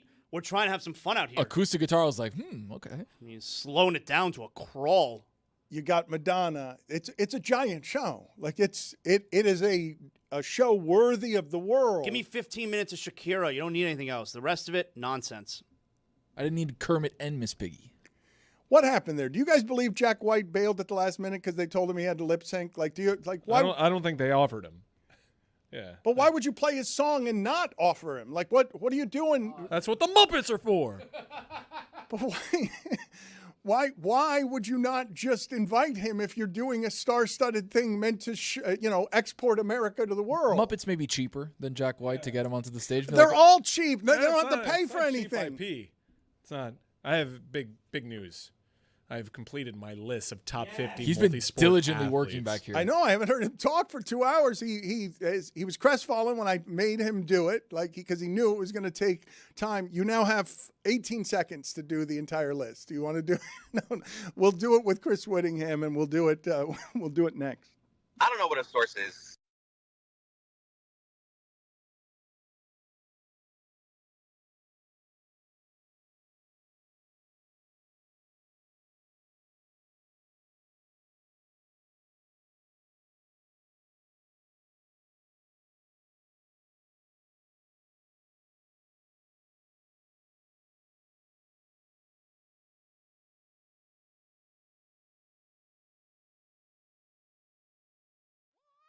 You got to start off a little higher. It's a Cody thing. The Codys can do it. Can you do it? Can you do it? Let me see. That's more chicken. That's chicken than pig. Do it again. Let me hear you. That was a bubba sound. I was trying to show off. Go ahead. Yeah, do you it. got to go. Better. That's my boy. By the way, I've gotten Scott McCullough's number. I'm going to text him. All right. Well, no, just call him. Let's Call him. I haven't talked to this guy in 15 years. Just say it's Chris Cody. This is I want to hear. I want him to pick up the phone and go, Scott. My dad confused you with the Marlins manager. Let's do it on speaker right here. Let's do the whole thing. Hey, it's Chris Cody. And we'll let him know he's on air. Yes, We're old friends. Yes. All right, here we go. Hey, this is Chris Cody. Call me back. These are the dangers of doing some of these things live. Hi, if you record your name and reason for calling, I'll see if this person is available. Oh, Give him the reason. Give him a long Chris reason. Cody calling about the Miami Marlins. Scott's going to hear that and go, what? Please stay on the line. So we'll see if we get through. I would have liked it more. Holding music. He's going to be like, Chris Cody, the Marlins. How's Beth? Just go right into the question. Why? Hey, it's Chris. Okay. It's all right. I'm sorry, this person is not available. Chris, hold on. Hang up, and now call back, and make the explanation more detailed. Okay. What would you have done if you had your pitcher with 6 outs left in a perfect game? Yes. Give him.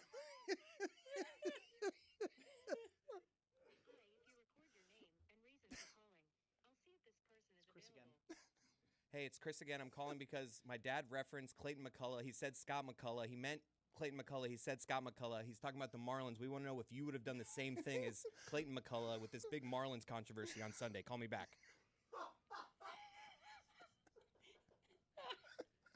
Thanks. Please stay on the line. You're welcome. Love hold music. Put it on the poll, Juju, at Le Batard Show. Do you love hold music? It's the first time I've heard anybody say that. I'm sorry, this person is not available. He's a busy man. Hey, make sure you're not late. It's time for Zaslow's World Cuck Update. I mean, I don't know what that was. Trying to do a World Cup update. What the hell you doing there? I do have a few more things I want to say, Dan, as far as the World Cup is concerned. Now, because yesterday was the final round of 16 game. You know what comes next?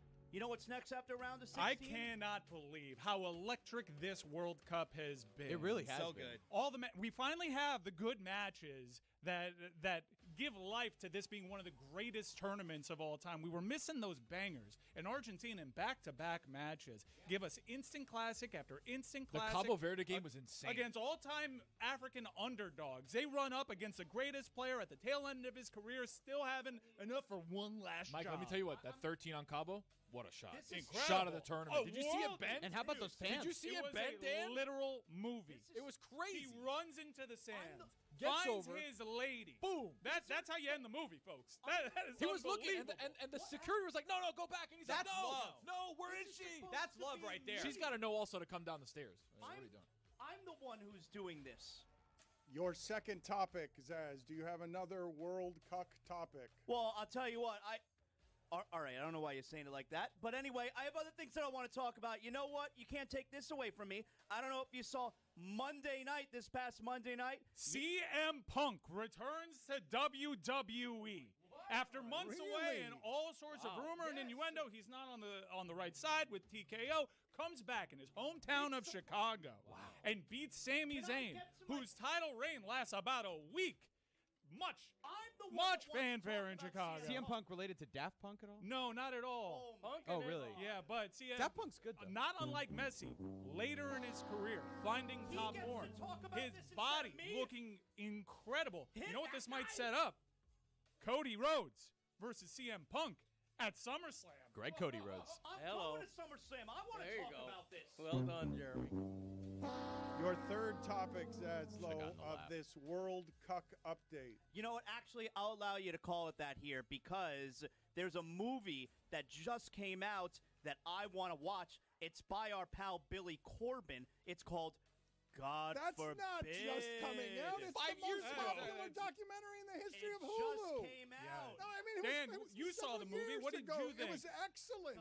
It Yeah, was, why don't you have a turn here? It went. You got a pre-screening? It went deeper into religious power and cuckery than I've ever seen a documentary. I didn't get an advanced How screening. cliche, a pool boy. This movie, and distinctly Cuban pool boy. Like, just not actually a pool man, a very pool boy. A Cuban kid who's not fully grown up, who was having sex with the wife of Jerry Falwell's sons, Spoiler the alert. president of Liberty University, his hearing you wife, talk- and he liked to sitting watch it watching you in a talk about corner this. of These are the my room topics.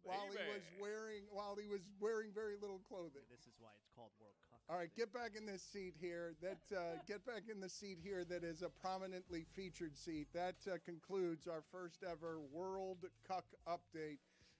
Excellent work by you. Zaz, what was your reaction to seeing Dave Hyde say that he had been laid off by the Sun Sentinel? I guess not surprised, but didn't like it. I think Dave Hyde's fantastic. He'd been really good to me over the years, and yeah, I guess it's disappointing, but not surprising, right?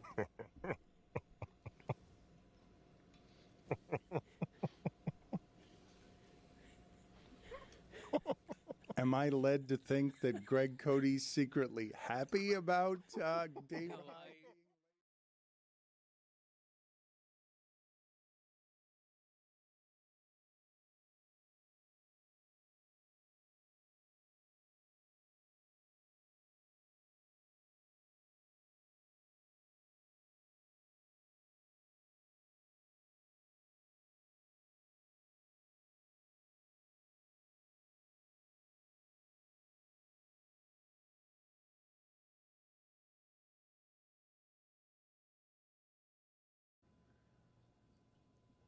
Chris Whittingham, our old friend, is going to be here with us in moments. Chris Whittingham is a fancy lad. I don't want to disrespect his time. Chris Cody was hot. He was bothered by having to wait. So I will not go through Mike's entire top 50 list of top 50 two-sport athletes of all time, but just take us up to Marty Fish. So go ahead and get started with number 50. Number 50, Michael Jordan. Yeah, he tried baseball. He's also a solid golfer and famously decent at basketball. Number 49, Jared Allen. Sack artist and tried for curling. Oh, I thought he was in rodeo, wasn't he? Or wasn't he? Was he Yeah, calf long roping time. or something like his, that? yeah, that was part of his celebration. Yeah.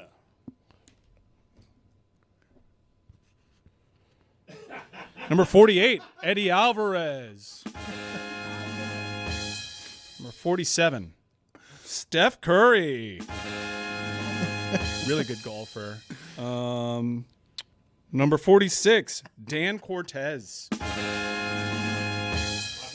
Yeah, he was good at everything in rock and jock. Number 45, as promised, Jeff Conine.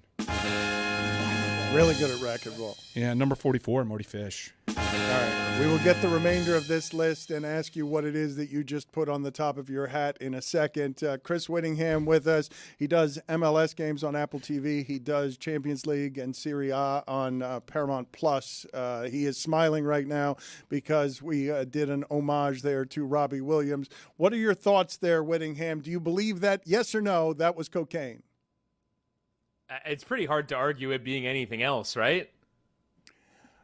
I just can't believe that would be right. Like, yes, it's hard to argue that it would be anything else, but I can't believe that would be right. But your betting odds, your market price is that it is cocaine. I mean, if what else could fall out of one's nose like that? Well, it was his I don't know mouth, anything. though. We already did the telestrator. Oh. It was his mouth that it fell Oh, out it of. was his mouth. And now So- Tony so and Mike was are it a telling light me piece you're. of gum then, or a zin maybe. The zins are No big. I zin. know No nothing zin about is going to zins, break up though. like that.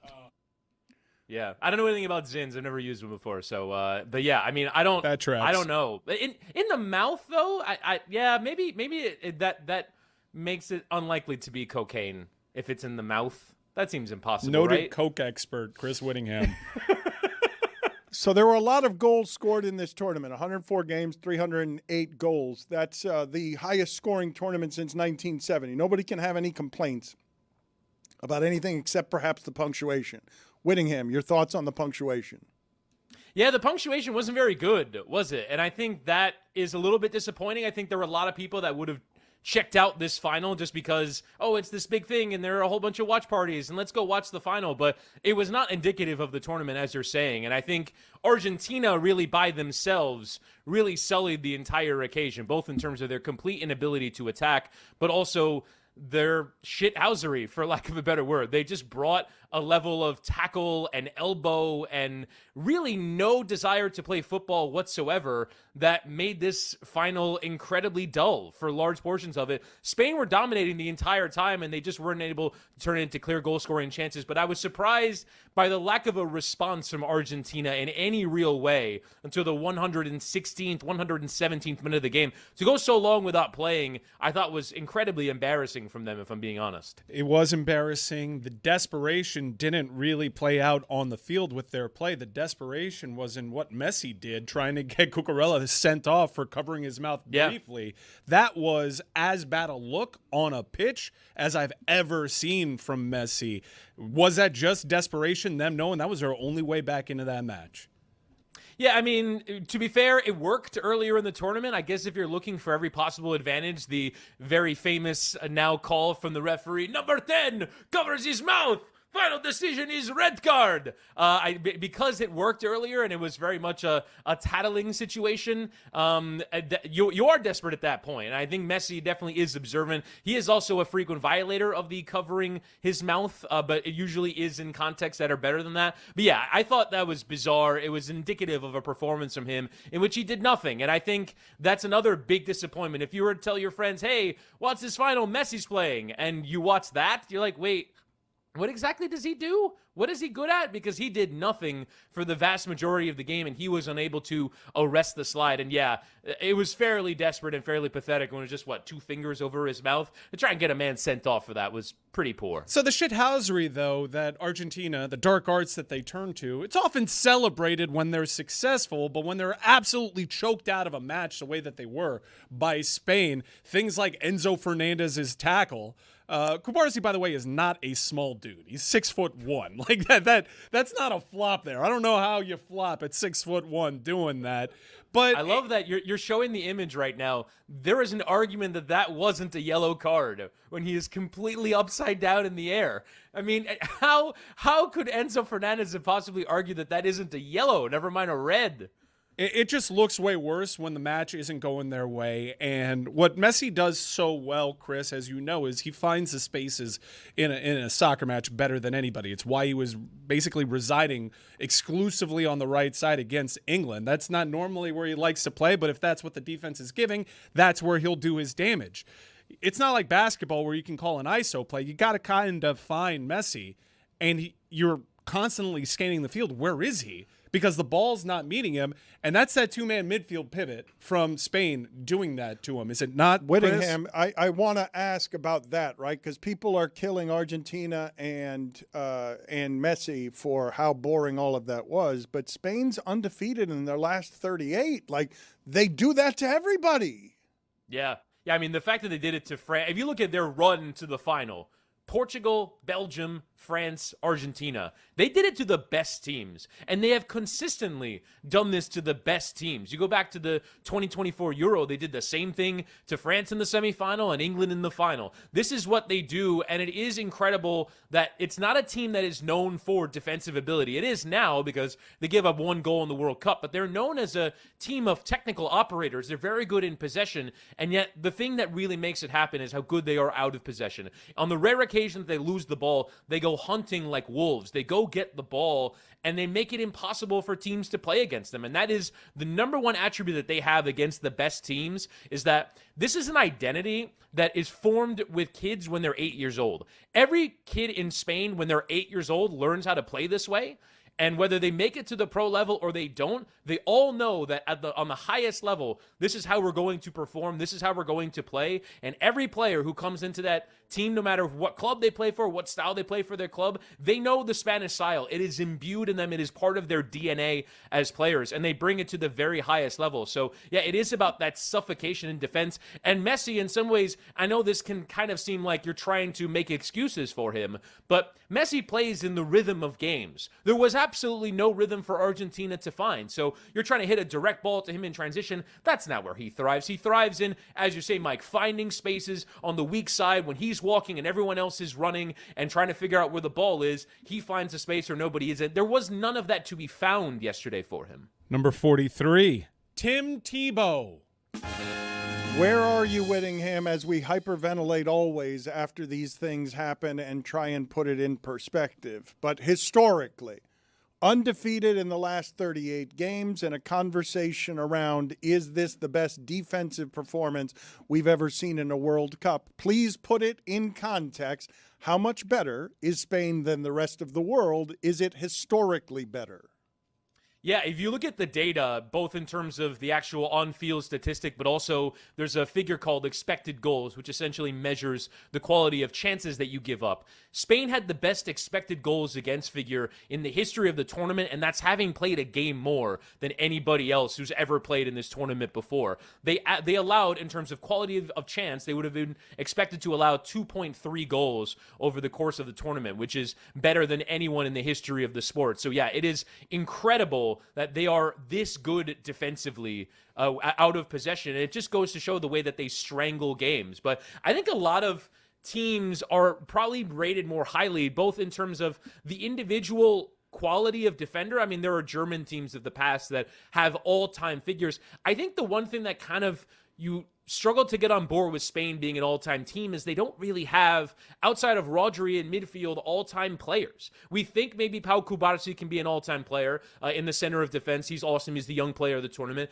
We think Lamine Yamal is on his way. He didn't play well at this World Cup, though. So there is kind of this feeling that while, yes, empirically, they put in the best defensive performance in the history of the World Cup, it's going to be hard to remember these guys as all-time great legends. Unai Simon and their goalkeeper might be the third best goalkeeper on the Spanish national team. Their two backups have better club pedigrees, so it is kind of difficult to talk about them in these terms. But yeah, in terms of what they delivered, and again, in terms of the quality of opposition, they played the best teams, and they did that to them. Those teams did not have bad performances. Spain made them have bad performances. So yeah, it is right up there with the greatest defensive performance we've ever seen. Number 42, Jackie Robinson.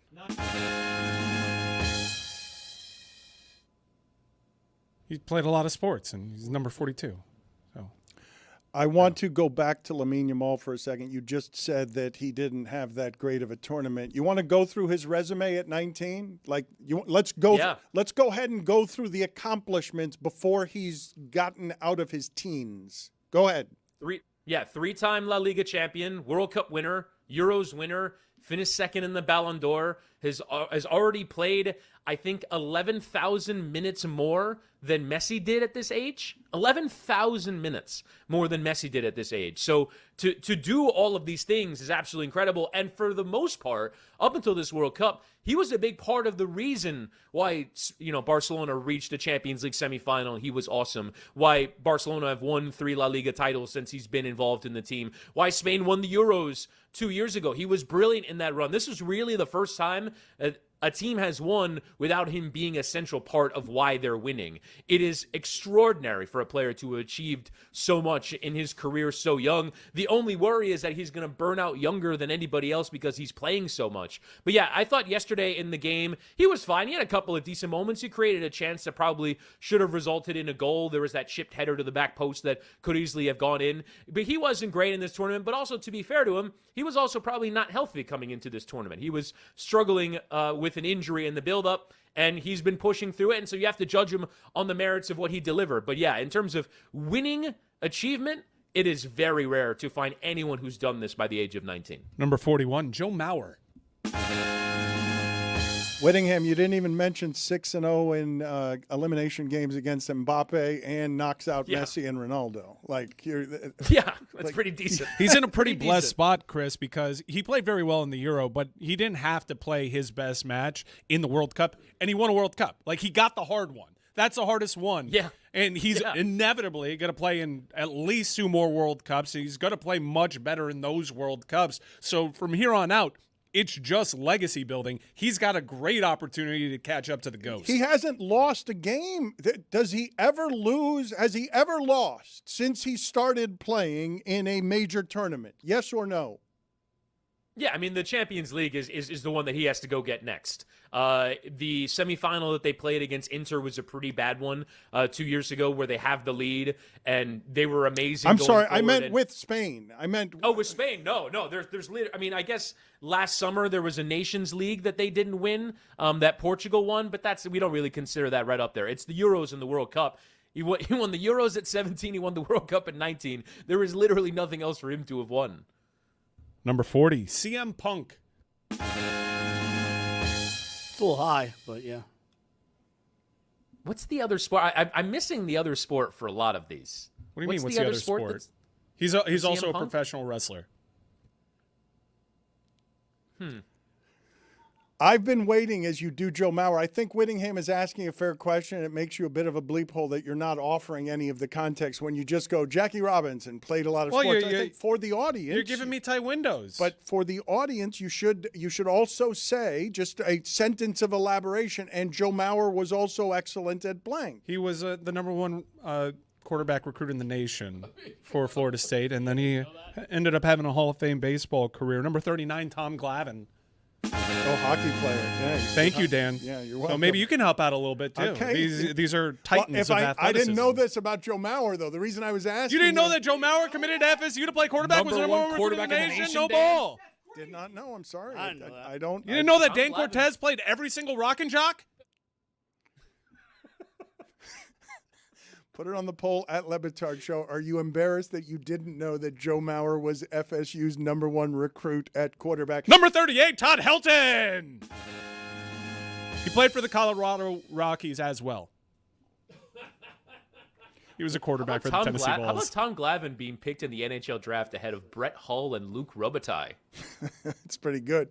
That's a pretty good stat you're giving us there, Whittingham. What were your big takeaways from the entirety of the tournament when you step back from it and just enjoy the majesty of all of it? Because I did think it went as well as could possibly be expected for the United States as a host country, with as few embarrassments as possible. Yeah, I mean, the only two real embarrassments were the treatment of the Iran national team throughout the tournament, which was not great. And then, of course, the Flair and Balogun situation, the degree to which the administration did or didn't get involved with those decisions was pretty embarrassing, and it made the world kind of hate us. But yeah, I agree with you. Just in terms of the amount of fear that I had going in that it was going to kind of be ruined by everything that surrounded it. It was fun. Everyone loved this tournament. A lot of the number of people in my life that very rarely watch soccer that have texted me at various points going, that was amazing. Where can I watch more soccer? Where can I embrace this even more? Can I watch a Premier League team? Can I watch my local MLS team? Whatever the case may be, there was a level of embracing of this, which I didn't expect, both in terms of the America towards the world's sport, but also America towards the world's communities. I mean, the number of ways in which we saw cultures meld, with people in Lawrence, Kansas loving the story of Algeria training in their city, with, South Koreans in Mexico and the Dutch Orange Army all over the place. I think it was a real festival. And there was that sense that maybe the U.S. was going to be the first country to not really provide that. That you go back to Brazil 2014 and South Africa 2010, there were some great parties all over the world. The Euros always provide great events, but that maybe the U.S. wasn't going to be capable of providing that. That was definitely the number one takeaway from me, was the number of people here that loved it and the number of people from abroad that loved it, that genuinely enjoyed taking in all that the United States has to offer, and us kind of reminding ourselves, oh yeah, there's a few things to like about this place that we live in. Number 37, Jeff Samardzija, Chicago Cub, Notre Dame Fighting Irish wide receiver. Chris Whittingham, he did say it like Joe Tess. True or false, Cape Verde is the second best team in the world? Maybe the third best team in the world by transitive property. They are the only team to have not lost to either of the two teams in the final, which is, well, I guess they lost to Argentina in the end. But I mean, look, they certainly gave the best game to either of those two teams in the final. And it is kind of interesting that every great World Cup champion has a footnote somewhere in their tournament run. For Argentina 4 years ago was that they lost to Saudi Arabia in their opener, and it is extraordinary that they were the only team. And actually, watching that game yesterday, at one point I said, I think Argentina are trying to replicate the Cabo Verde formula, because all they did to Spain for 90 minutes was frustrate them, try and stop them from scoring a goal, and really not doing anything in the attack. That's all they were trying to do. And I guess in some ways, the fact that they got to 90 minutes and 0-0, it sort of worked. It just is embarrassing when you're Argentina and not the underdog that is Cabo Verde. Well, but Cabo Verde had 6 shots in 90 minutes. Argentina had 2 in 120, like that. Right, and they had 0 in 90. I guess in the same period of the 90 minutes, Argentina managed a whole 0. And there was that one chance that they had, I want to say it was like in the 92nd or 93rd minute of that group stage game where they could have won it. So I guess you could argue that Cabo Verde were better against Spain than Argentina were. How do you feel about Mbappe winning the Golden Boot? How do you feel about the third place game stats counting toward history? I don't like it.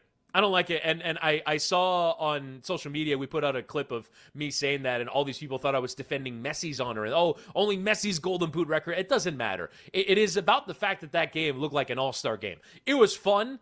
It was a great time to see 10 goals scored in one game, to see England deliver their best and Bukayo Saka score a hat-trick, and Jude kind of respond well from coming from behind and sort of the difficulties that they had. We saw France kind of that not quite desperate champion feel, but that sort of, we're not going to embarrass ourselves. Let's go out there and score some goals. It was a fun game, but it really has no bearing on what the rest of the tournament showed. I mean, the rest of the tournament is an incredibly difficult grind, teams struggling to score, teams struggling and fighting over consequence. The third place game is not a game of consequence. It is a game that, both teams kind of said, we'll take our turns trying hard. There is no other game in the World Cup that is taking turns trying hard. Every team is trying their maximum, and what we saw in that game, like I said, was fun. If you were watching on a Saturday afternoon, it was great entertainment, but it wasn't a reflection to me of what the World Cup is. I don't think any third place game should count towards the official records of the World Cup, because now Mbappe is the all-time leading goal scorer in the history of the World Cup on the basis of two goals that were basically scored in a friendly.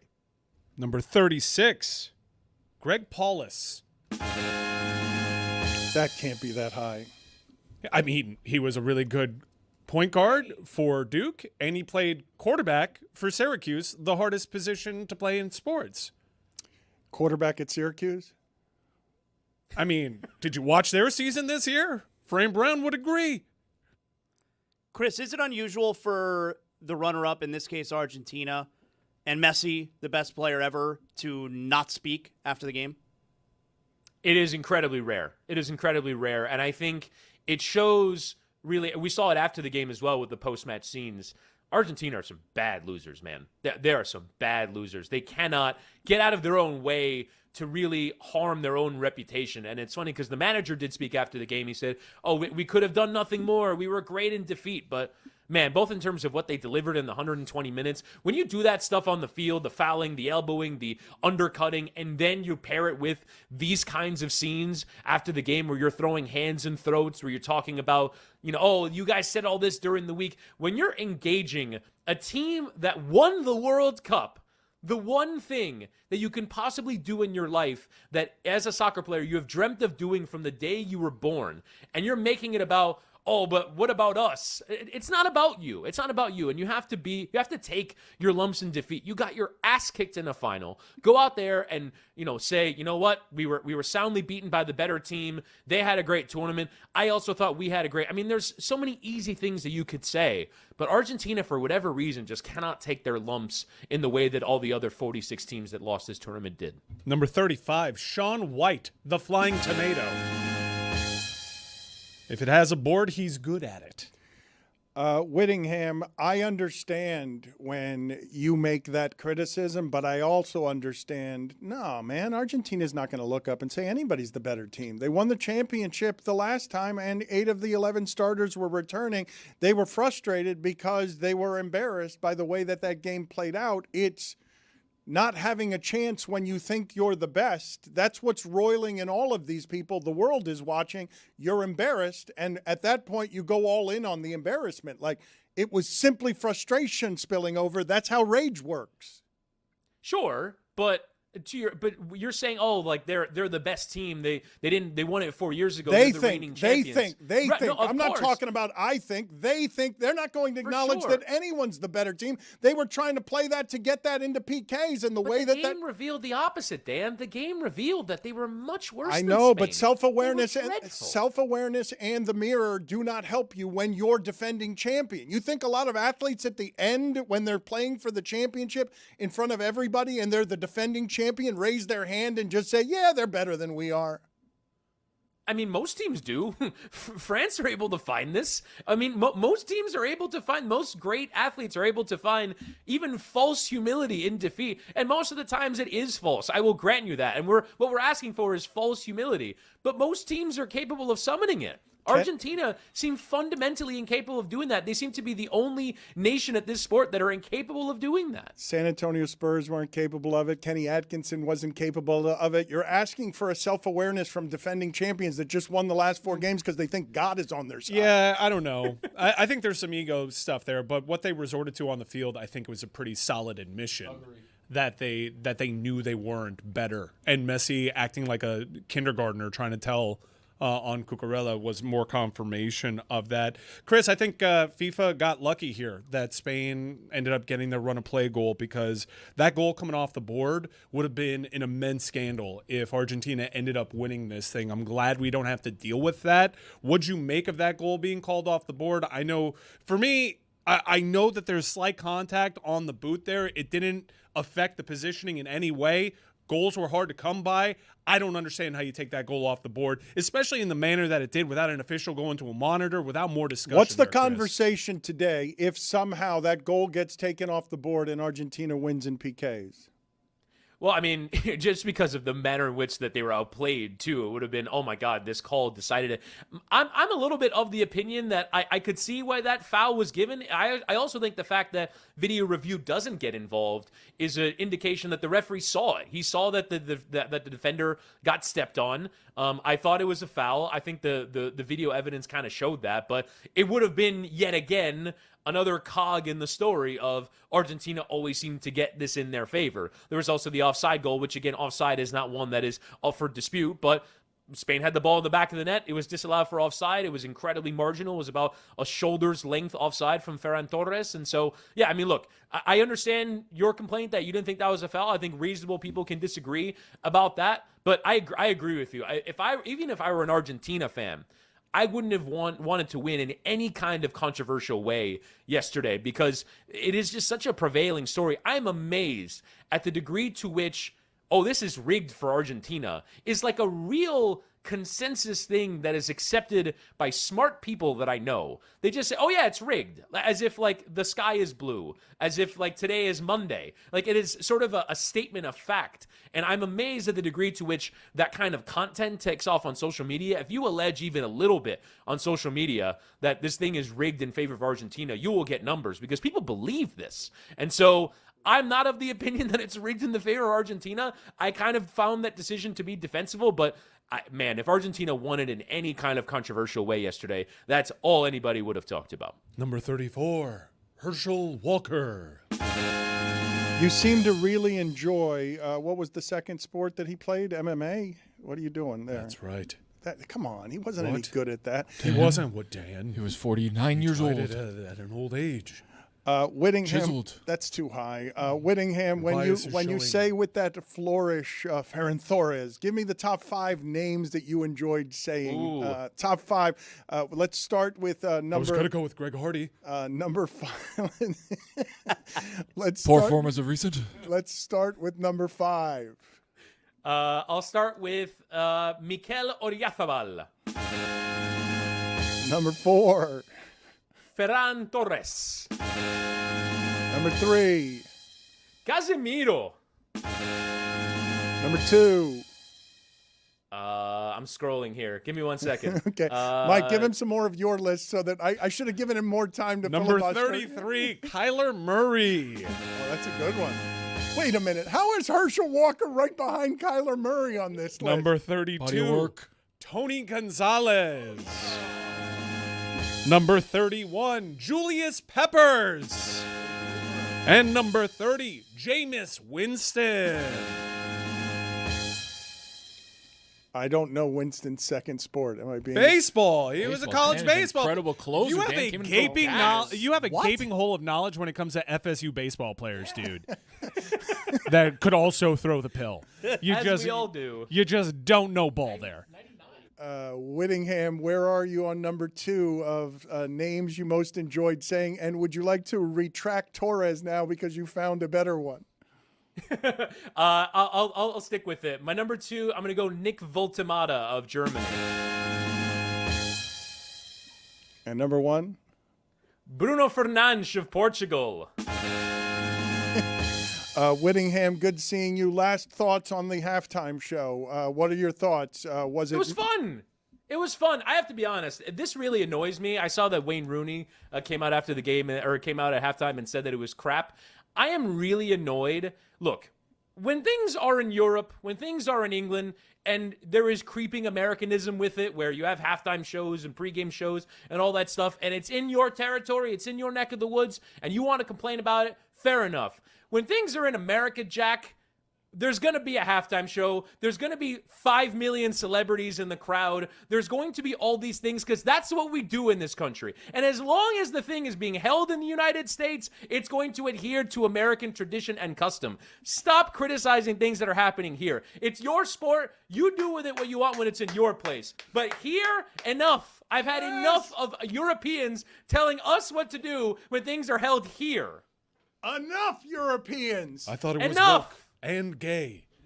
Who were those Korean ladies? Good seeing you, Whittingham. Thank you for making the appearance on the show. Actually, real quick before you go, what are your thoughts here on Chris Cody's tweet?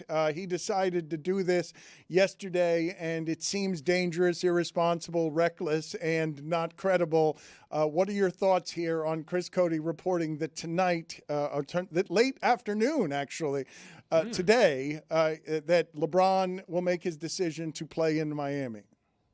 At first, I thought it was a tweet from the Zaslow report, which, of course, is one of his many great social media ventures. But I kind of wonder how that came together. How did that come together, guys? Do you know? Do you have any insight? Well, we into asked the him, and he says he doesn't know. He says he doesn't know what a source is, and he didn't get any second or third sources. And he says just flatly, "I don't know how to define what a source is." I don't know what a source is.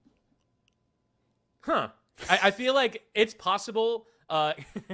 Like I don't want to put our group chat on blast, but there's someone in our group chat who also has reported in the group chat that LeBron is coming to Miami, and it's just like, did a valet, like is someone who's in charge of moving luxury vehicles? Like, there's a very Miami way that this could have come together for Chris Cody. So I don't know what his source is, but I trust him. I trust him. I trust that by the end of the day, LeBron's going to be a Heat. Okay. Thank you, Chris. Appreciate the time. I will tell people here that I had 7 sources on LeBron in 2010. While one of them wasn't a valet, one of them was a restaurant owner. Like, but I needed to have 7. I wasn't gonna go with just the restaurant owner, and I feel like Chris Cody went with just the restaurant owner. I sit by my tweet. I'm hearing things. Look, it's time that I reveal. I heard from a guy whose uncle is a chef and says that he's a chef for a former. This is 100% true. A guy who knows a guy whose uncle is a chef for a former Heat player who says LeBron's coming to Miami.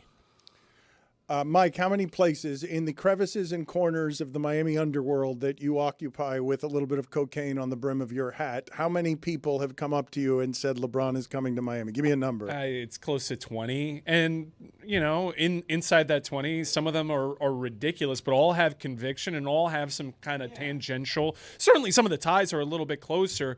But if I was going to run with every Tom, Dick, and Harry that said that, in Miami, you don't run into Tom, Dicks, or Harrys. Well, plenty of Dicks. Yeah, definitely. Any Hoodles. This is the point that Brian Windhorst was trying to make, though. In every city, there are these cupcake shops and people that are real estate agents that swear that LeBron's coming there. However, if it happens to Miami, get ready for the douchiest victory parade from some of the worst people you'll ever meet. Chris. Any Hoodles? Number 29, Jimmy Graham. Wow.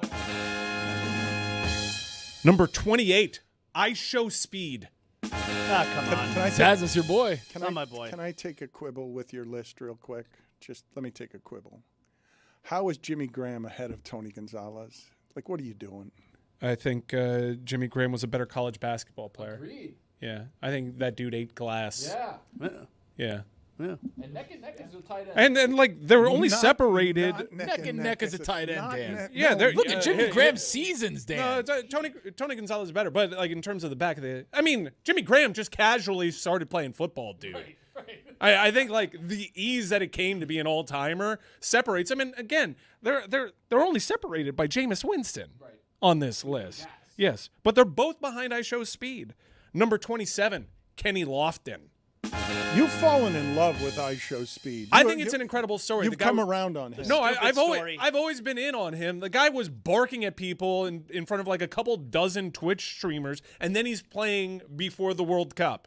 It's an incredible story. It's an incredible American story. What was he playing? He was playing one of his songs. You haven't been always in on him. You've been what Zaz is presently, where you were saying to yourself, what is it about this guy? And then the first time you actually got informed, you're like, oh, I get it. No, the first time that I put effort into like watching it and the stuff that he does, and admittedly, what's he do? It's not for me. It's skewed to a younger audience, but he's a master when it comes to engagement. And it's also like he doesn't have the chops. Like he puts himself out there, things that can embarrass him. I think the production when he goes on tours, it's some of the great organic content that's out there, really genuine, funny moments that come from improvisational skills. His team around him is incredible with the content. Don't He waved Yeah, his I hand. did. No, I think when he goes on tour, I shooed you. he gets like Michael Jackson level reaction. Really? He gets Michael Jackson level reaction? Yes, he Michael does. Jackson. Yes. The king of pop. Yes, he does. Michael Jackson. Yeah, Michael There's Jackson. Michael Jackson, and there's I Show Yeah. Speed. Similar response. Similar response. Similar You don't crowd know ball. reactions. You don't know ball. Michael Jackson, I Show Speed. Okay. You sound like an embarrassing Okay. person. You sound old as shit. Kenny Lofton played for Lute Olson's Arizona Wildcats. He was really good. Number 26, Patrick Mahomes. The bloodline. He is the most talented quarterback we've ever seen, and if he wanted to play pro baseball, it's in his genes. I bet you he could. Number 25, I'm an ally, Ronda Rousey. She also did some MMA.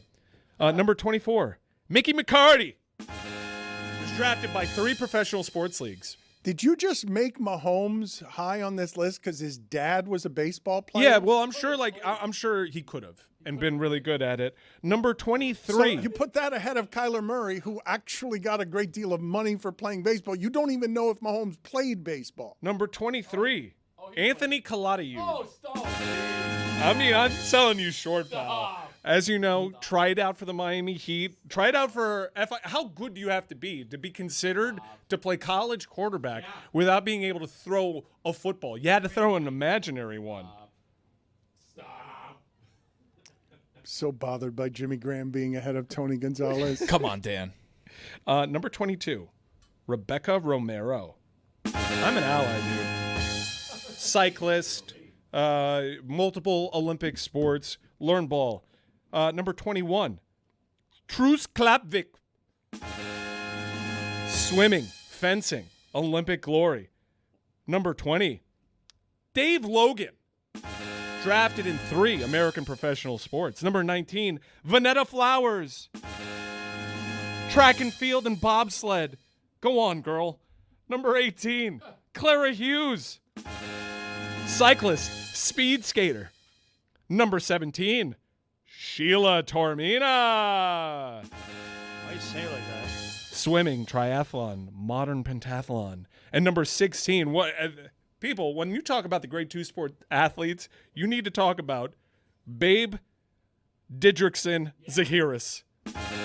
2 golds and 10, count them, 10 LPGA championships. She's truly great. And was nicknamed Babe back in the 40s. Not at all sexist. By Babe Ruth. No, Babe Ruth gave her that nickname. I said not at all sexist. Truly. Number 15, Travis Pastrana.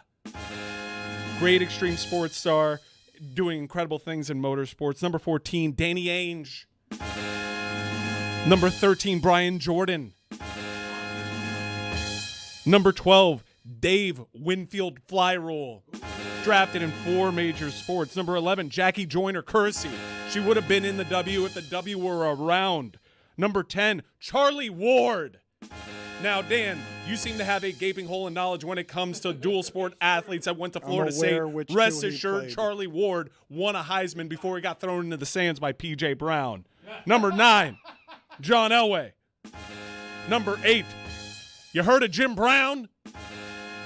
Number 7, Lauren Williams. Track and field, bobsled, go Canes.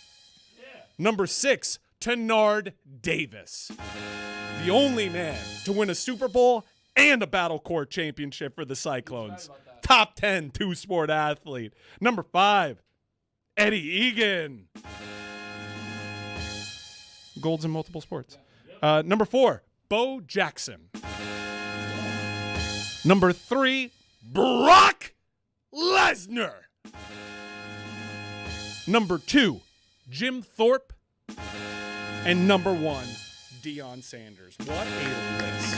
Where's Antonio Gates? How is Tony Gonzalez and Jimmy Graham ahead of Antonio Gates? Antonio Gates gets to say, I wasn't as good as Michael Jordan.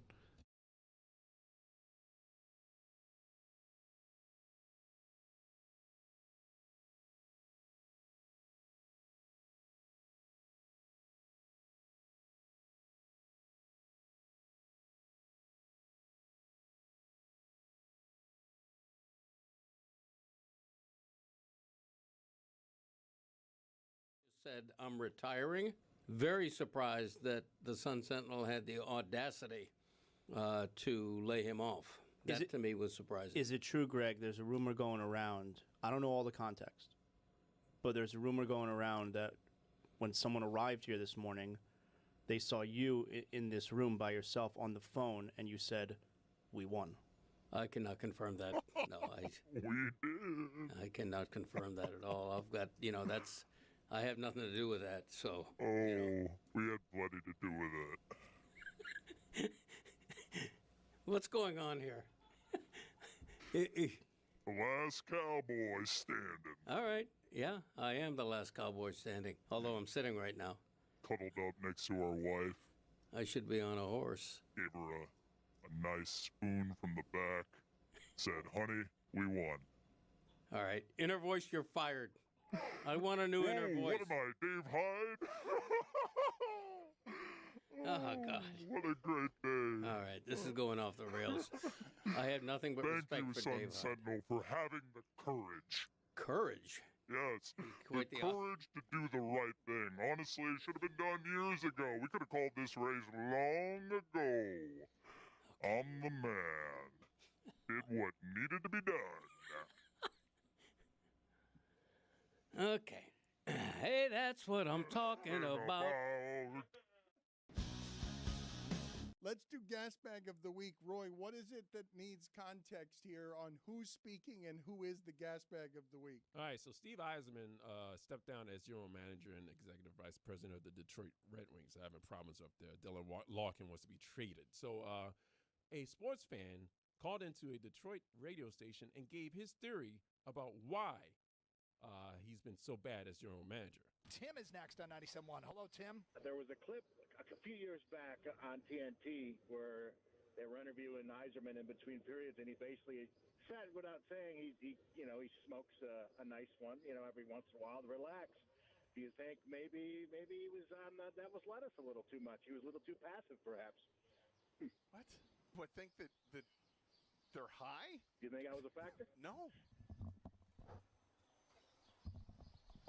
What? Do we think that Steve Yzerman struggled because he's a pothead? Is that what you just asked us? No. No, I don't. And did he admit that? No, I feel like if he admitted that, are you on the devil's lettuce? Are you the pothead? What? All right. Well, there's that. No. Gas bag of the week. Does that deserve applause? I love radio remotes. Birds chirping in the background. The soft sounds of you adjusting your headphones. Are you on the devil's lettuce? The fact that that's probably a car dealership. Oh, that's hot. I like that. I'm an audiophile. Down at Potemkin Mazda. So is Roy. Roy is, I don't know what that look is on Roy's face, but it pleasing. Looked a bit like old girlfriend longing. She was a real Hellcat. Like there. Yeah. Yeah. Real tomcat. I love that. Oh, hey, Gary Abar. I'm getting a little. My return is a little too loud, Gary Abar. Oh man. Where's Tree? Oh yeah. What's the ISDN settings? G.722. I get this joke too. We got a backup coupler. Hell yeah, G.722. It's a good call by you. Gary Abar, Jeremy, was the most competent of all of the engineering and audio help that we had. But that particular sound that Roy just played that made him both nostalgic and longing in a way that is weird. There's a little nature in there. But what you really hear there that is making Roy laugh, and it's what Zaz is appreciating here as well. Rare is it that you get the sound of what it sounds like on the very lowest rung of the show business ladder. And this is below that. Like, so you got the lowest rung of the show business ladder, and then you've got where you plant the ladder underneath that. And then underneath that, then the car people coming by, and you're surrounded by used car salesmen. And Ed Williamson is up your ass. Just 500 due at signing. Tax tagging time. We got a bounce house here for the kids. The cookies are warm and the coffee is hotter. My father would show up at those when we weren't doing the remotes just to have like the pigs in a blanket that have been there since Wednesday on a tray where, Julio, the sad car dealer guy who's finishing 9th place just out of the bonus that week is sniffing around as you're talking about Lusaka Polite. Got Defo in the corner asking trivia questions at JM Lexus about the 1970s Knicks. I love it. That's where we started right there. Gary Abar's the height of the professionalism. I don't know why they did that. Look, people in Gary Abar's position in my history in this business, every last one of them has been insane. Gary Abar's the only sane one. He's a beacon. He was the only guy. That guy was a lighthouse. That guy, whenever that sound was happening, Gary, the birds are too loud. I wasn't expecting those at the car dealership. Also, there's an alligator in lot 3 because we're in the Everglades. Ed Morse, of course. Tony's about to leave because he's headed to go see if he can talk to Giannis and Bobby Portis, but I think there's a problem in that these guys are doing a lot of media today, and I heard Zaz grumbling because I think that... Dan, I'm sitting at the table out there. We're doing production stuff. I'm finishing my bagel. Tony's finishing eating. Tony gets a huge plate every morning for breakfast. If you're wondering all the money that's being spent here at breakfast, Tony has one of everything every morning. Okay, whatever. What? Yeah, I look at your plate. You got everything. I got a little bit of egg, a little bit of bacon, and a little bit of potato. What's wrong with that?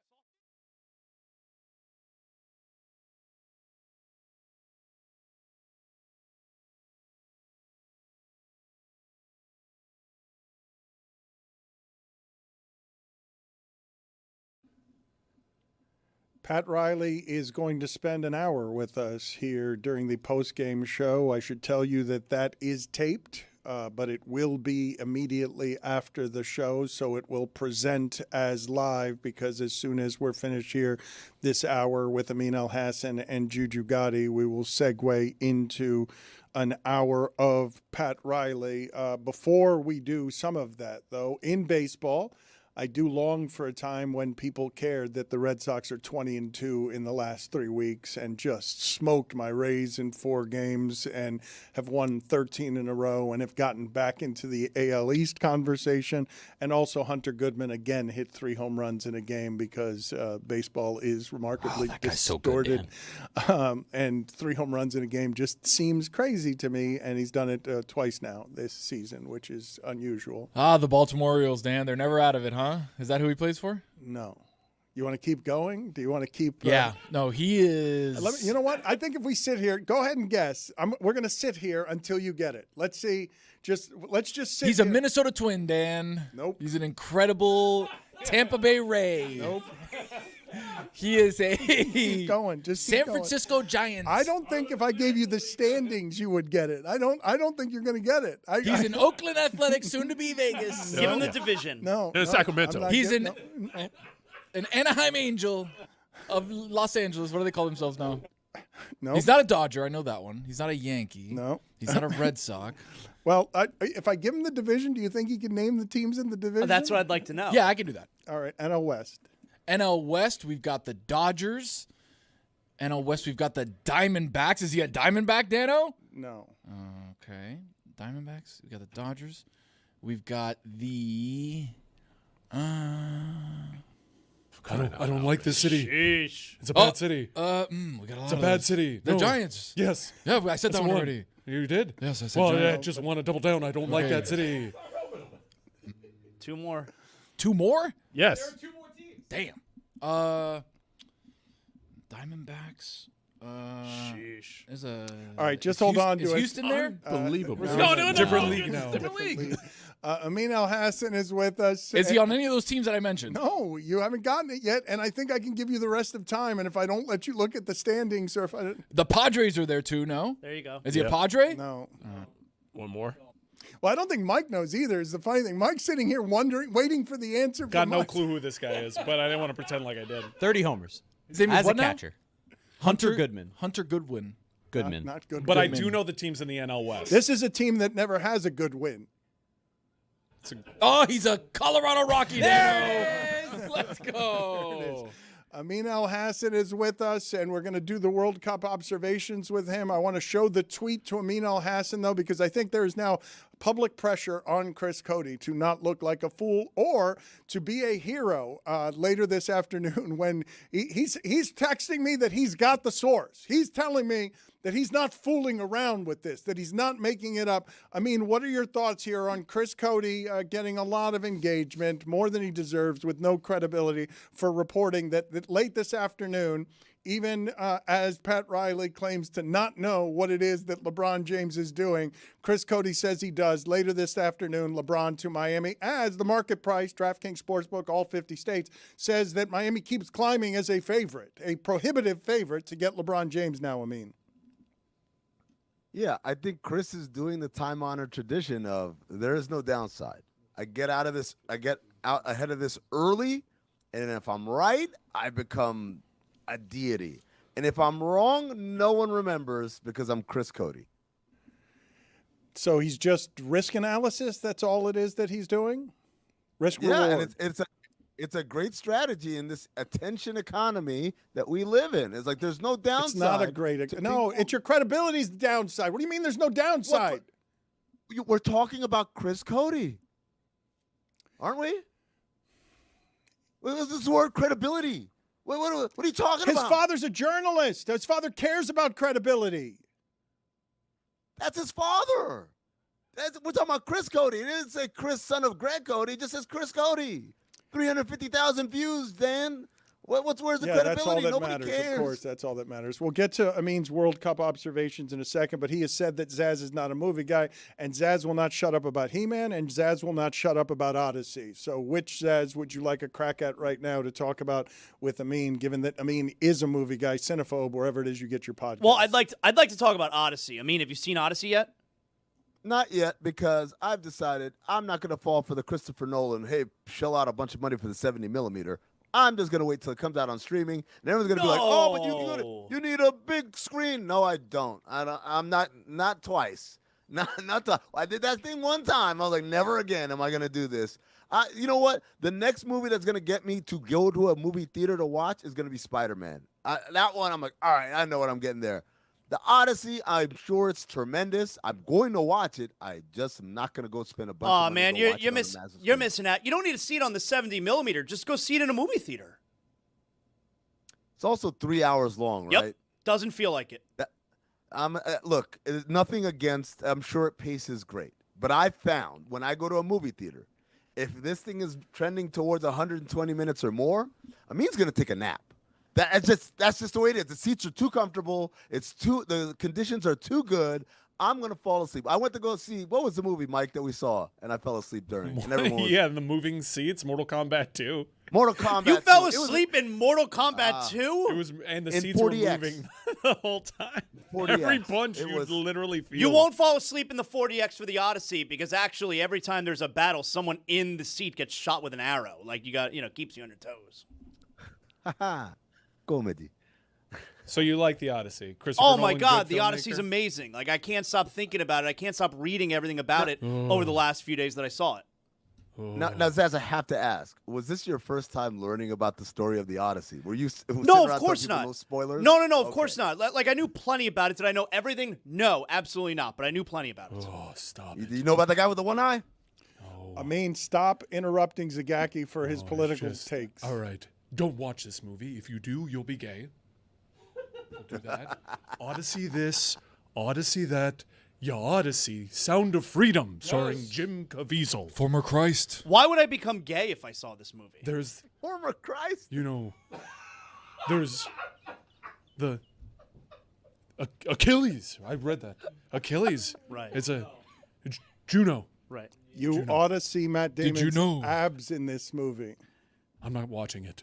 I'm not. Because everyone knows the actual Achilles was a man. And the Cyclops was also a man. Okay, but Juno doesn't play Achilles in this movie. That's what I read. Well, it's not true. That's my truth. Alternate facts. Let's go ahead and play the World Cup. Wait. Before we do that, Zaz, I saw Masters of the Universe last night. Oh, it's all last night? Yeah, right, it was trash. I'll fight you next time I see you. I'll fight you. He-Man exactly. was trash. trash. They didn't lean in enough. Like either be funny or just do it straight, but you can't do it halfway, and that's what they try to do. Oh, you're It just nuts, wasn't man. funny. That movie is so Bad much story. fun. I want to see it again. I knew you weren't a movie guy. I knew it, and this confirms it. You probably didn't even play with He-Man when you were a kid. Uh-oh. No, I was a Transformers guy. All right. Wow. So you only liked one cartoon. That's on you. No, dog. G.I. Joe too. G.I. Joe, by the way, Danny McBride is remaking G.I. Joe. I'm so excited for this because Ooh, I didn't know that. this is the kind of comedic mind I need to take advantage of how campy G.I. Joe is. Do you like the other G.I. Joe movies? He-Man, you're probably still talking about Achilles. Time now for Amin's World Cup observations. It is time for to share his World Cup. game notes. No one in the media will tell you what happened better than my boy. You guys are funny today, man. Good job. World Cup Observations is brought to you by Miller Lite. Legendary moments start with a light. Dan, I woke up today and the sun was shining a little brighter. The birds were singing a song that was just a little bit more beautiful than normal. Such a hater. The crisp morning air, it smelled sweeter. Because the universe is back in balance. The bad guys lost. The good guys won. I know what you're thinking. I mean, you're just happy Argentina lost. Sure, I am, but it's not just that. It's how they lost. A pathetic, feckless performance. 0 attempts on goal in 90 minutes of regulation. Rife with rampant, unsportsmanlike conduct during and after the game. The only thing missing was their fans calling anyone black a monkey. Hey, we're the monkeys. FIFA's first halftime show. litigious. Who? The Beatles. Oh, yeah. FIFA's first halftime show. Terrifying. And I'm not talking about Madonna's plastic surgery. Look, I just didn't expect to see Muppets, man. I picked the wrong day to quit edibles. Halfway through, I said, wait, Electric Mayhem is here, but there's no Dr. Teeth? Was he back at the hotel telling 29-year-old bros, I heard my music being played and I wanted to introduce myself. I'm Electric Mayhem. Put it on the poll at Le Batard Show. Did you know that the Muppets band was known as Electric Mayhem? Leo Messi's tears. Those are my PEDs. Hey, look at that. Now me and him have something in common. We both take things to make us better. In his case, to make him not 4'7". True story. If he didn't take PEDs, he would have grown up to be 4'7". But I'm supposed to just ignore that. Get out of here. Mike Ryan's World Cup group chat Messi stands meltdown. Also my PEDs. Not Mike Ryan. The Messi stands in his World Cup group chat. I want to make that clear. They spent 6 weeks talking wild shit every day.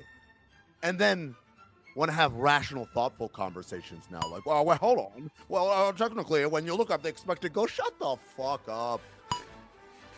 Kylian Mbappe not only wins the Golden Boot, but also cements himself as the all-time leading goal scorer in World Cup history.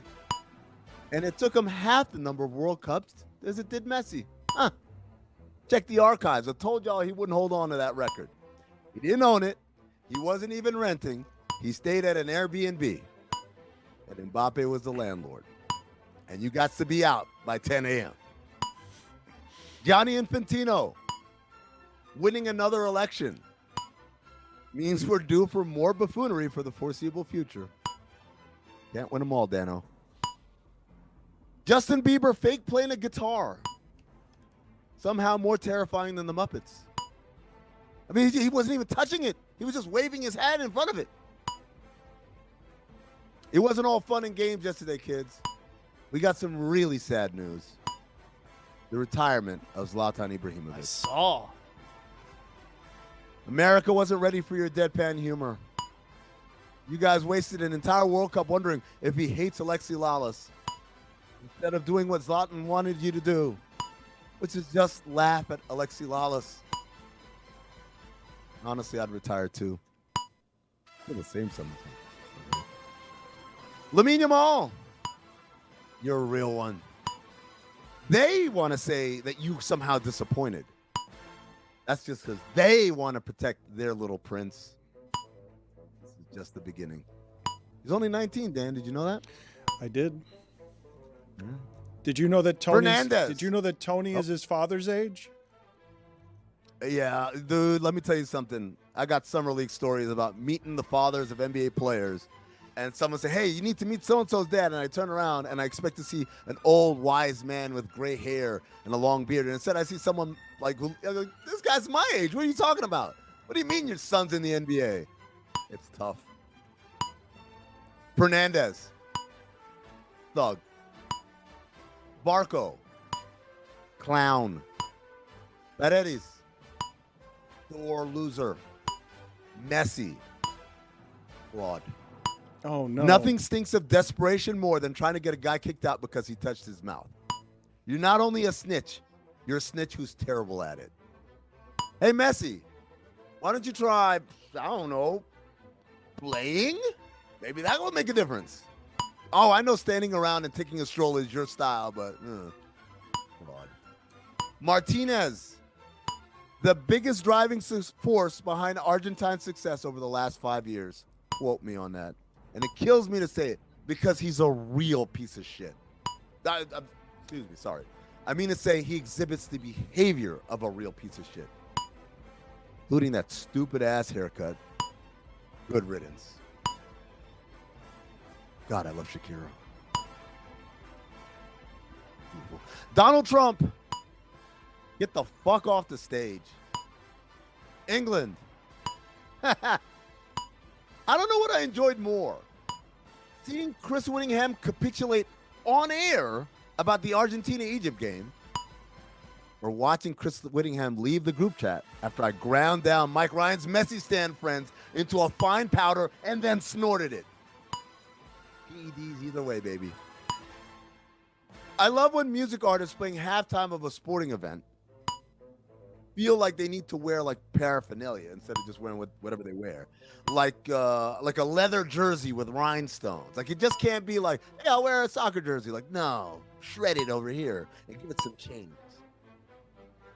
What the hell was the Count doing there? He wasn't on the Muppet Show.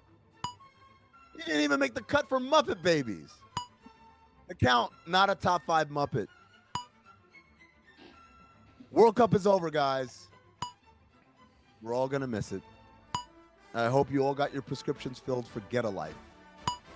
Unless you're from Argentina. Then you can just go to hell. Those are the World Cup observations for the last time. Thank you, Amin. They were excellent. Juju put all of these things on the poll that we are going to update before the end of the hour. Look at that picture. What the hell was the Count doing there? Yes or no? Do you know what the phrase shithousery means, going back to Chris Whittingham's segment, because that's not something I've heard before. And also make just one word this poll. When you look at the expected goal scores, shut the bleep up. Just make all of that one word.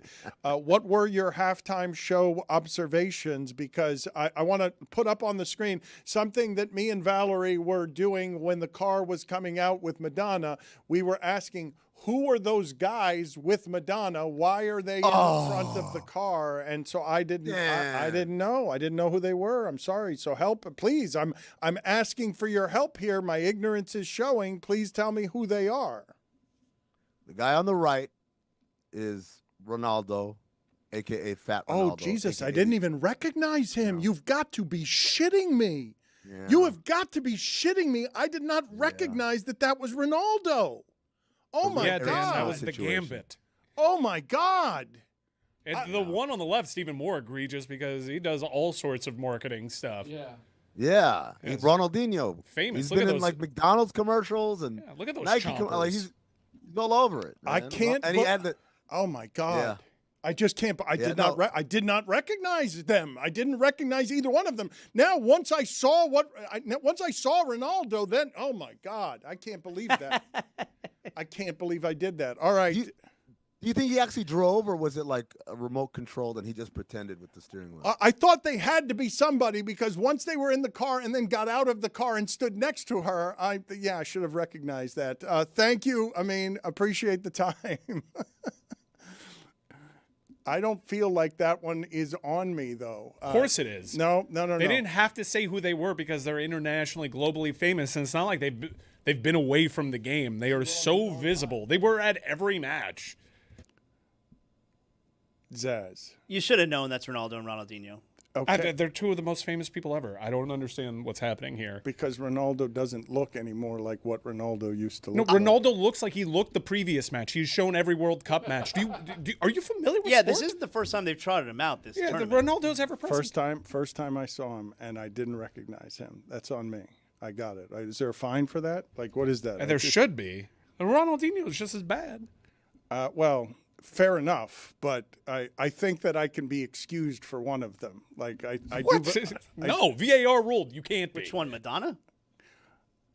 All three of them in some form are a little bit unrecognizable from whatever their prime was. In fact, who would be the top of the list of least recognizable if I put the three in Korean front of ladies?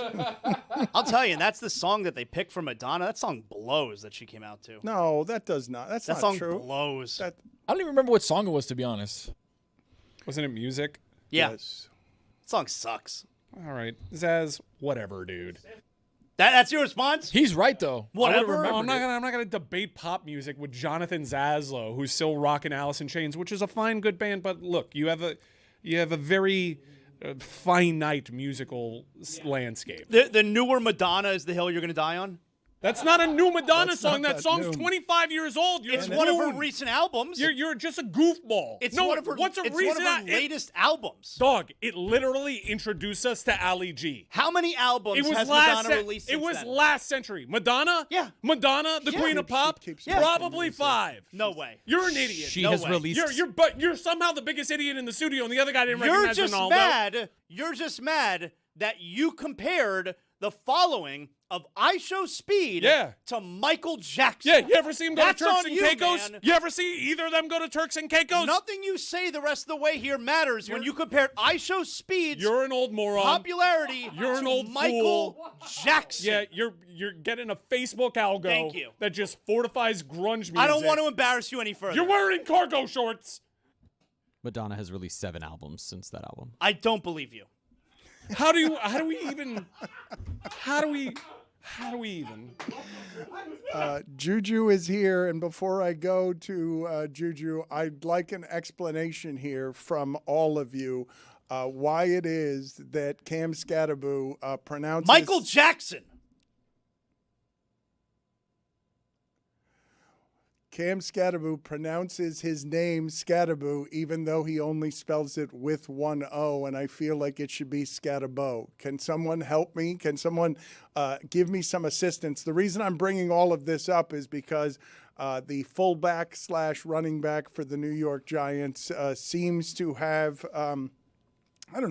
judgment issues and is a quintessential football player. And at the Fanatics Fest that we recently saw, he did something coming off of injury that is not the wisest thing. I'm sure the Giants were not thrilled to see what happened here. So let's show the people here what it is that Cam Scatterbo did at Fanatics Fest.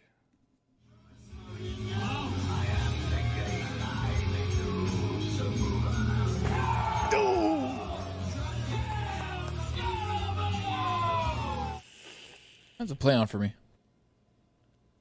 You don't think he has to be slightly more careful than that? No, he bangs his head against the walls. He's a little bit crazy. Dan, Cam Scatterbo and people like him are like the secret to aging, where you see like a woman who's like 109, you're like, how did you get to be this old? He's like, I drank 96 Diet Cokes a day and smoked 7 packs of cigarettes. The doctor told her to stop while doing it, and then she died. Cam Scatterbo's the same way. You got to let him do whatever he wants. You can't stop him. You want to do a backflip that almost tears your knee up? Do it. Because the opposite is worse. Having him just be a normal person, we can't have that. We need him to be in his lane doing crazy things because that's who he is. And for that audio-only audience, It was a show off of the knee. So pulling up the pant leg, showing off the ankle that has recently had surgery on it that he's rehabbing. Which at one point was facing the wrong direction. Correct. Putting that pant leg down, then doing a backflip.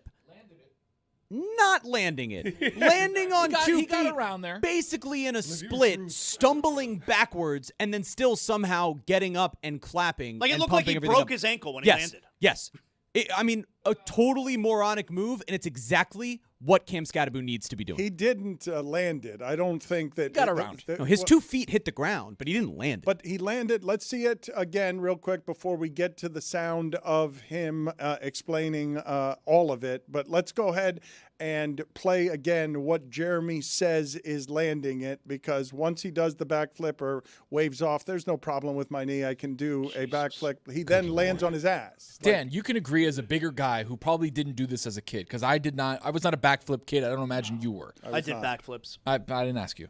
So when you get to do the whole way around, in my book, you did a backflip. If you can get your ass to the opposite side, even if you landed or not, you did the backflip. You don't have to land it like if you're in the Olympics or something. Put it on the poll at Le Batard Show. Did you land the backflip if you land on your ass? Juju, I know you're busy. We'll update that for tomorrow. It's okay. You don't have to update that poll right now.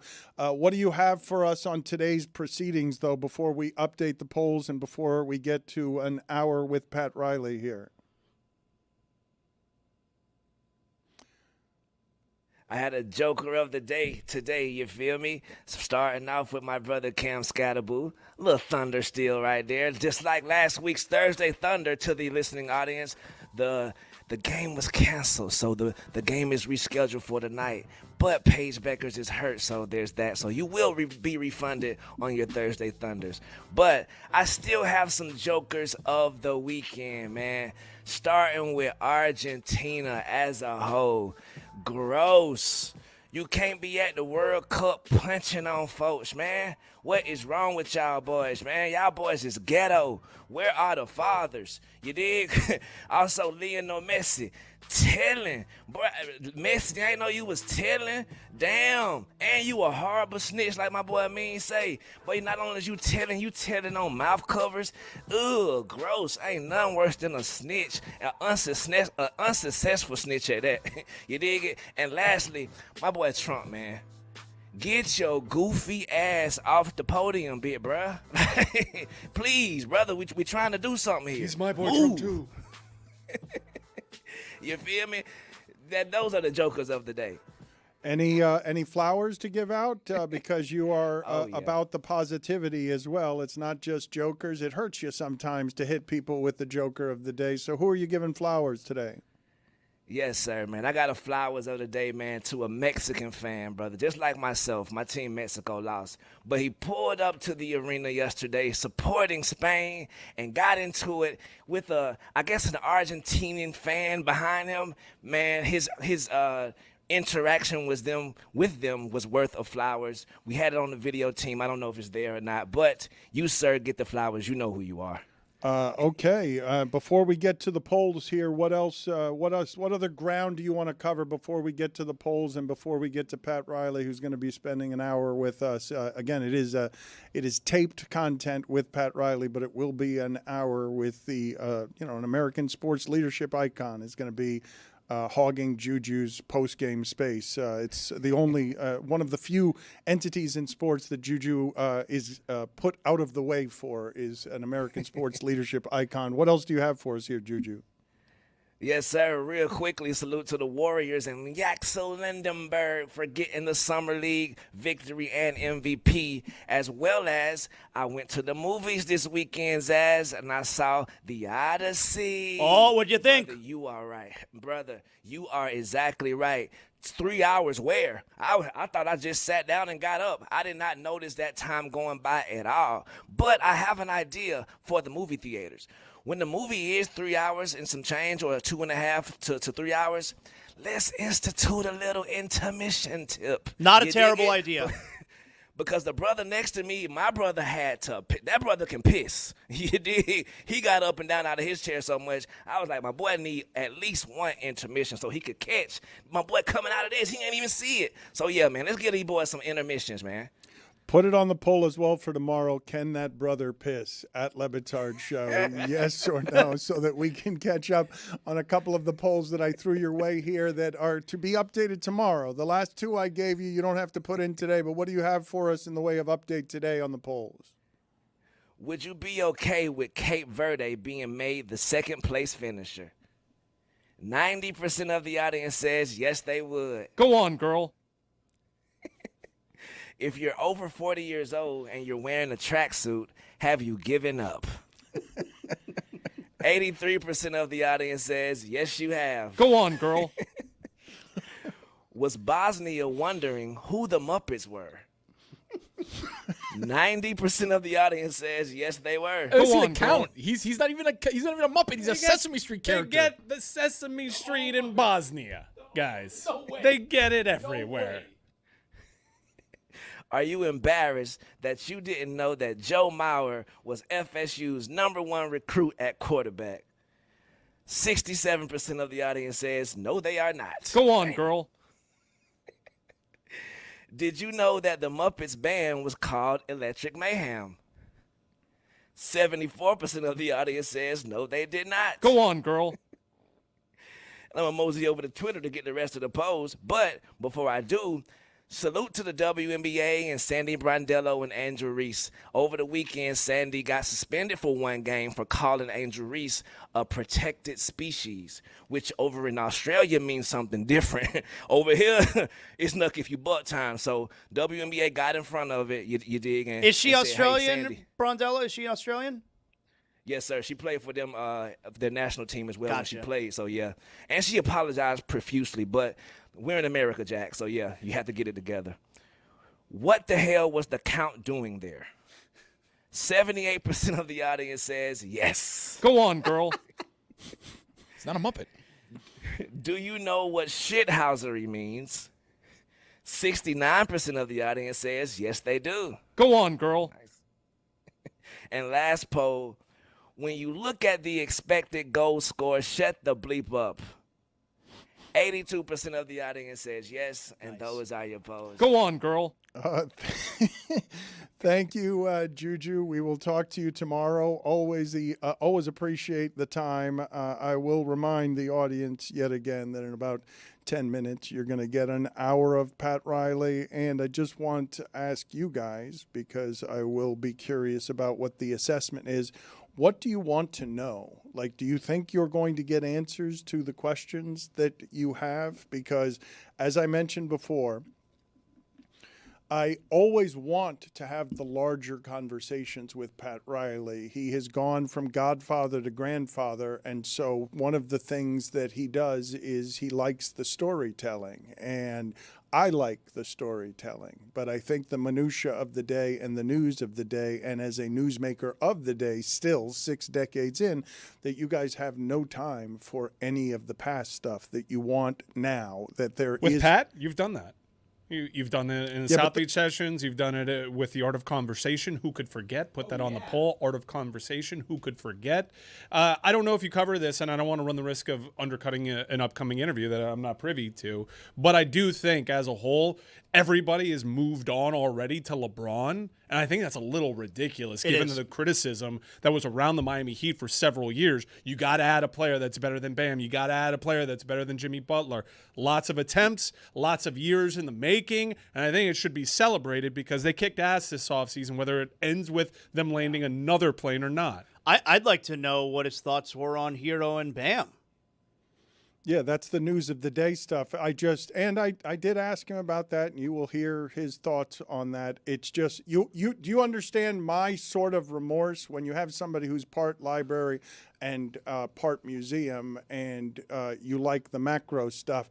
I don't really want to talk to him about a 28-year-old punching a 26-year-old because I have to be so now that we get like, what are your thoughts on that? I am curious, and I do ask him that, but you understand what my sort of I'm doing something here with this that the audience wants, but I don't think it's the best version of him to use him that way, just because I think it sort of ignores the idea that he's got 6 decades worth of stories worth telling. That's okay, though. I mean, how many times have you explained here that your responsibility is to the audience and what the audience wants? So, there's a difference between what you think is interesting and what you also then believe the audience cares more about. And if you went the direction of what the audience cares more about, I think you're probably doing the right thing. This is also, in many ways, like that final feather in the cap on his historic career. This is the final whale, likely, that he will acquire, that including LeBron James or not. But Giannis is that final big swing in a career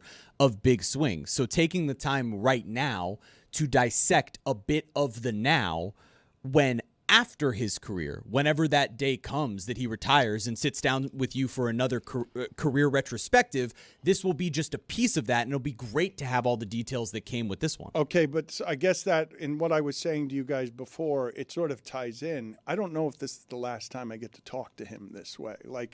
I'm not even talking about mortality. I'm just talking about there's no reason for him to do any of this anymore, at all. I'm stunned he did it. Yeah. There's just nothing in it for him. Given everything that is on the line right now, given how busy of a time this appears to be for him, I'm stunned you got access to him. So he speaks, I listen. I'm curious to see how that goes. You're going to ask him about LeBron, right, and whether or not LeBron's coming here? Yeah, I will, but as I probably don't need to tell you, how do you think that's going to go?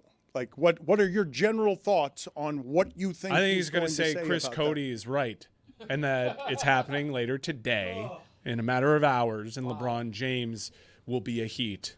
By the way, Zaz, I'm serious when I say that. I thought the last time I talked to him would be the last time that he did any of that, because there's nothing in it for him. The man 40 years ago was at the center of Hollywood fame and fortune. That's 40 years ago. There is next to nothing to be gained by him going and doing an interview on a podcast. But that must make you feel good then.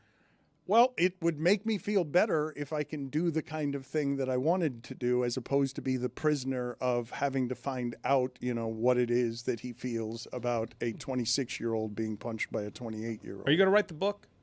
Yeah. Hey, I mean, Pat seems to always say, you want to write the book? Are you going to write the book? Write it. I mean, if anybody should write the book on Riley, it should be you alongside Pat Riley. Or maybe Greg Cody. You know how to write a book? No, I haven't been able to do it yet. I haven't figured out. Feels like something you would have done already. I'll if listen you knew how to do it. To that book. You got my word.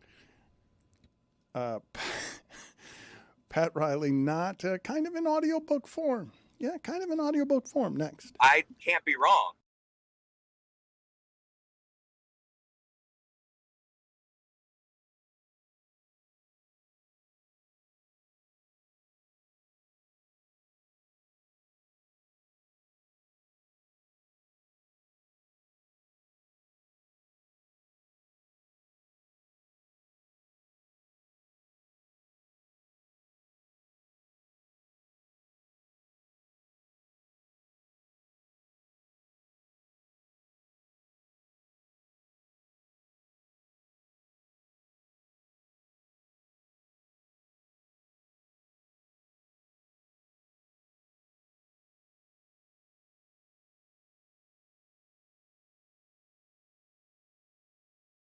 You have no idea what an honor this is, not because the legend of more than half a century, basketball legend Pat Riley is with us, but because of how much this man disdains the podcast. He does not like the existence of any podcast. He does not have any use for it.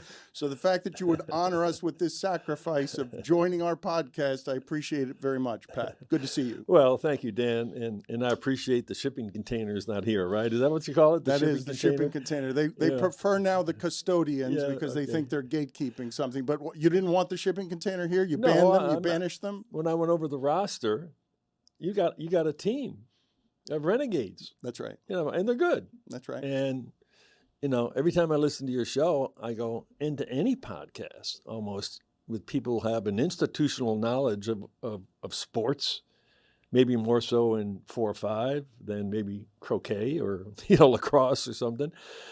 The bandwidth and how they talk, back there, all of them very accomplished. In their presentations, in their body language, their communication, their message, their arguments, and how they go at one another is like being on a team. Well, I learned it from you. And my bandwidth here, my brain bandwidth goes very fast when I'm talking about hoops or when I'm in front of my team. But when I'm on a show like this, I can't match that. I really can't because of their depth. You've said that before about working with Bob Costas, who had sort of an expertise in what it is that he was doing. But you've dedicated yourself to the pursuit of almost a single thing for 60 years now, right? Like that's you've built your life around something. We'll talk about Giannis and the things of the day, but you have dedicated your entire identity to this one thing that you love above all else except your family. Well, when you're born in 1945 and, you grow up in a small town, with nothing, really. I had great parents. They worked hard, but we didn't have anything. You experienced the same thing yourself. And I remember the first time I was in sixth grade, we didn't have a team at St. Joseph's Academy. We were in sixth grade. St. Columbus was having a game that night with the varsity team and a junior varsity team. But the junior varsity team didn't have anybody to play against. So, the priest from, St. Columbus called the priest from St. Joseph's and said, "Can you give me some sixth graders up here to play against this team?" Father Starks walks in. He said, "Riley, you, Logan, you, 6 of us." We had never even practiced. We win the game. Sixth graders against ninth graders, 8th and 9th graders. I get 19 points in the game at 19. And that's a long time ago. You're remembering the exact point total. No, this was when it changed. This is when it hit. And it was very simple. I walked back into class the next day, my 6th grade class. I walked in, and now there's Mother Superior, Sister Mary Samuel, my teacher, Father Starks. And as soon as I walked into class, the kids stood up and gave me a standing ovation. Okay. And I'm going, I like this. It's recognition. And so I think when you're really young and you get recognized as something, and you never got that kind of feedback from anybody on anything, I'm going to pursue this. That's what happened to me in high school with writing. They told me I was good at something for the first time. It happened earlier for you. You must have felt touched by God, though, right? Because basketball rescued you. Basketball saved you. No, I had the fear of God in me. I was an altar boy, and I was going to catechism, and we had religious teachings every day, and I was giving communion on Friday and the whole thing. And so I was touched, unbeknownst to me, being a 6th grader, that a message was sent to me that you're good at something, and I got better and better. It didn't take long. Once I got a good coach, and I went from St. Joseph's right to Central Park. This is a public school, and then I had a coach. He happened to be an English teacher. That was his year. His name was Donald Punterman, but he knew basketball. And he knew how to coach, and he started coaching me and coaching the team and all that stuff, and I got better. My parents actually paid attention to me a little bit. Not that they didn't, but they're just working their ass off all the time so much, and that's when I started getting into fights, competitive fights on the court that led to the playground and all that stuff. I mean, it was Schenectady was that. I want to ask you. I want to ask you about your comfort with conflict, but let's get to the things happening around you at the. It was recognition as well. Same thing you got.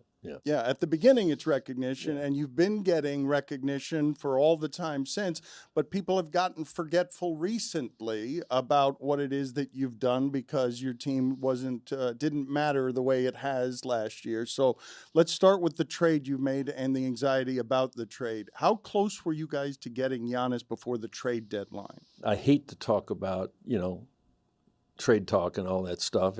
Sometimes it's almost an unwritten law, covenant that we all have as GMs. Let's not talk about it, okay? If you trade something or whatever it is, they don't want the details out. But, Milwaukee and John Horst and Andy and I, are really good friends. We've known John for a long time, and it's all part of the cabal of GMs and presidents and stuff. And so we had a lot of dialogue early, before the trading deadline, and it didn't work at the 11th hour, whether it was, negotiating or whatever it is.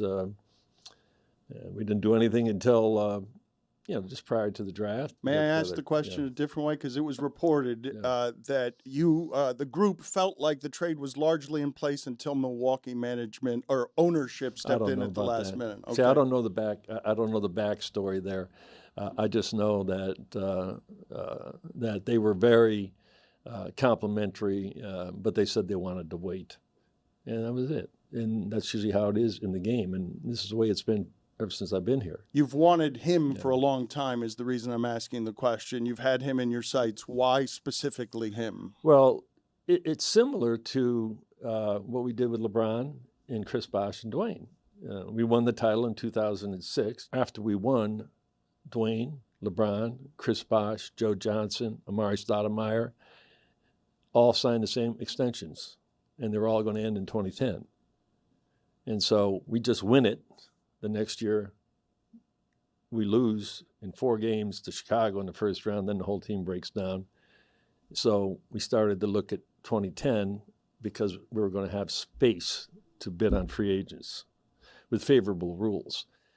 And so Andy and I just kept clearing space, and thank God, and I hired Spo, and we drafted Beasley. We had Dwayne in MVP-like years. We made the playoffs those 2 years, which was great for Eric, because he needed that boost of confidence. And in 2010, I had the room to sign 3 guys.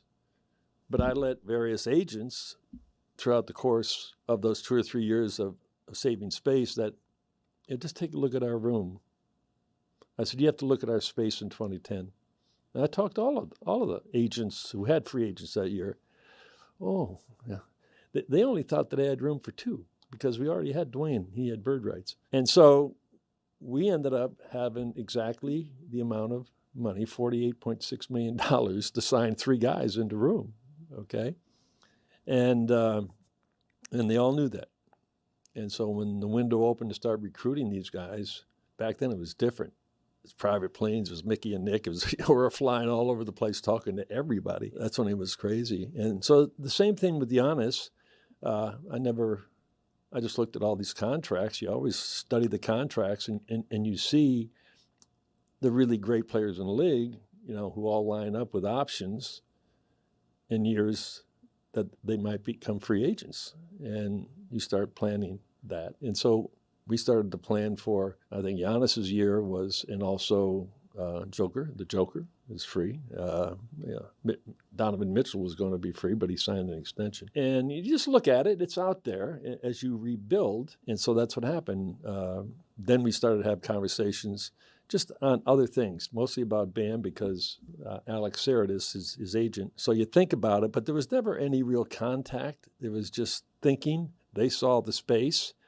Okay, maybe somebody wants to move. But it may be self-evident. I wanted the basketball expertise explanation of what Giannis is through your eyes, what the comp is to him historically, why it's obvious numerically, but through your eyes, why is this player the one that is the game changer that is similar to the last time you won a championship?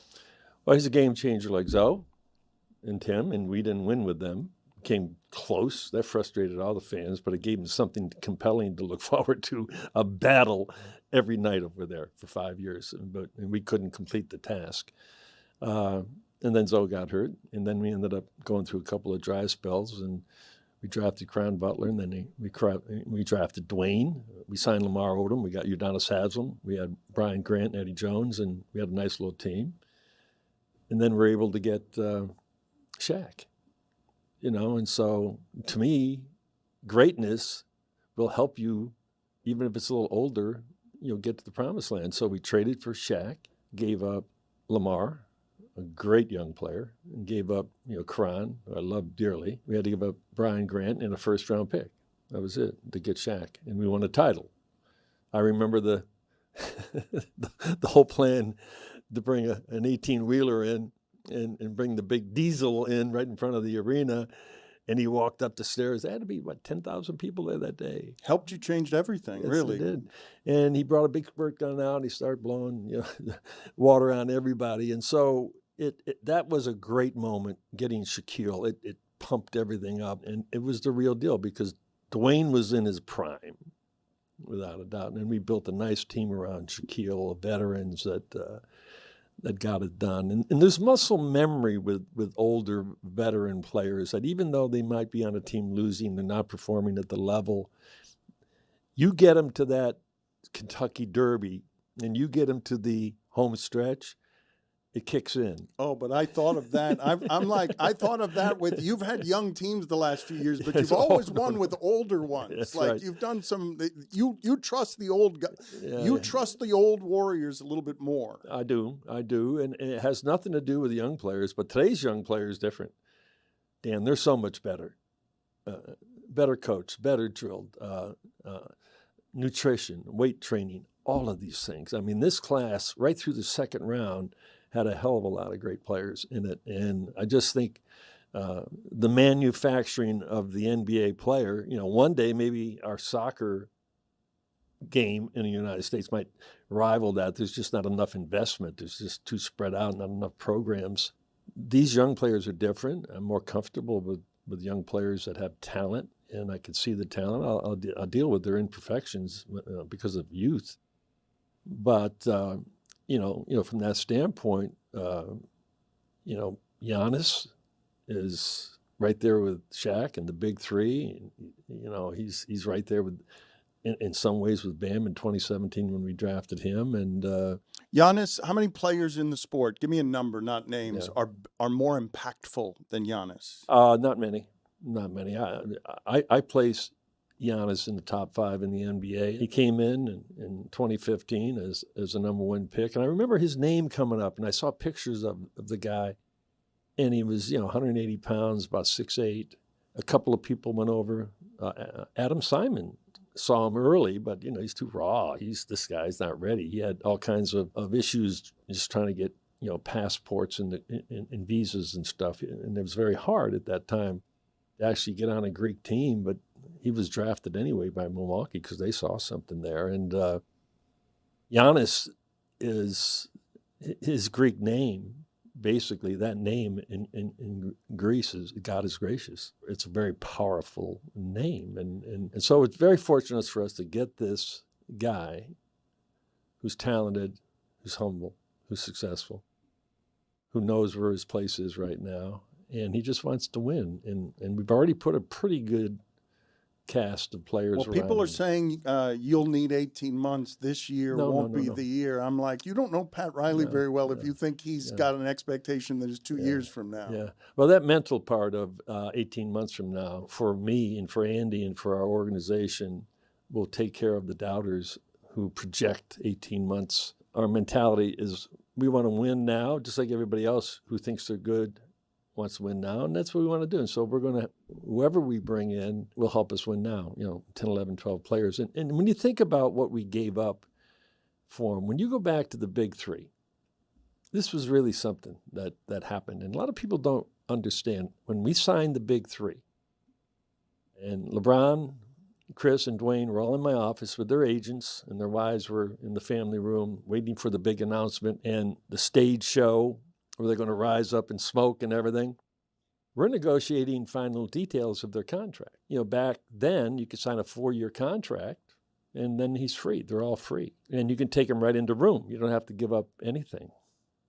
At the last minute, God bless him, I love him to this day, Leon Rose, who's in New York doing a great job. He represented the last LeBron. minute, it became a trade. At the last minute, it was going to be yes. free agent. You weren't going to have to give up anything. And then all of a sudden, at the last minute before they go on stage, you've They got to wanted give up. 6-year deals. 4 years, there's an option, and 2 years because they wanted security in case they got hurt. Well, anyhow. Leon Rose, God bless him. He said, Pat, my guy's worth it. I said, but you, and tell the players, the 6 draft picks I had to give up. 4 first-round picks, couple of swaps. At the last minute, though, Yes. you got played? And then, but Andy and I went to work, and it was like extortion at the time because that's what they wanted, man, But, I get it. And so we gave up 6 picks, and I said to Leon, I said to Henry Thomas, and I said to the players, I said, do not come through that door. Don't walk through that door when we're losing and you don't think you have enough because these 6 picks in the next year or two would have gotten me 3 or 4 veteran guys to come in before Shane and Ray and Anderson and Rashard Lewis. And Well, so that first year was the weakest version Yes. of that Heat team. Yes, You don't believe that's going to be the same case here, right? You're going to be able to build around Giannis. You have some limitations, but for the audience to understand, you're not playing for 2 years from now. No, I'm not. And I don't want the team to think that way. I want them to believe in the roster that we have. I think it's, as I said, a mentality more than anything else. You don't rush to it. You go out there and compete every night. But we have the pieces, the main pieces. Everybody talks about shooting. That's not the main priority right now. Is another real playmaker. I mean, Tyler was great. Norm Powell. These guys could score at the end of games, get their own shot and stuff. So we need a little more of that. We got a great power rotation, and we got great depth. So we were better off, because back in 2010, it went right to the minimums. And a lot of guys, and that hurt us against Dallas. We didn't have the depth against Dallas when they beat us in 2011. And even though we had a chance to win, we should have won game 2. And if we won game 2, I think we would have won that series. You remember that 15-point lead that we blew, and all the T-shirts and the tabernacle, the Mormon tabernacle of white team came out. I ended up in a Speedo, unfortunately, because I lost a bet to Charles Barkley because I didn't think there was any chance that team could lose to Dallas. Well, it was one game, and then we couldn't stop Dirk in game 4, 5, and 6. We could stop him, but we couldn't stop him at the moment of truth. That's what happened, and he was truly at the top of his game. Plus, they had Jason Kidd. They had a really good team. Stackhouse, Jason Terry. They were really good. Last year on the misery scale for you, how did that feel? And beyond the misery, when I take you back to Bam blocking Jason Tatum at the rim, what do you think are the mistakes made between that moment and what last year was that allowed Boston and some teams in the Eastern Conference to get past you? Getting Jimmy Butler was a big play for us, and we had a very good team. I gave up 2 first-round picks to get Goran Dragic, and right after LeBron left. And I thought having Wade and Dragic, who was in his prime, and Chris Bosh and Udonis and whoever else we had at 3 at the time, would be very competitive. And it was competitive. That team. 4-year run without Chris, right after LeBron left, was muted.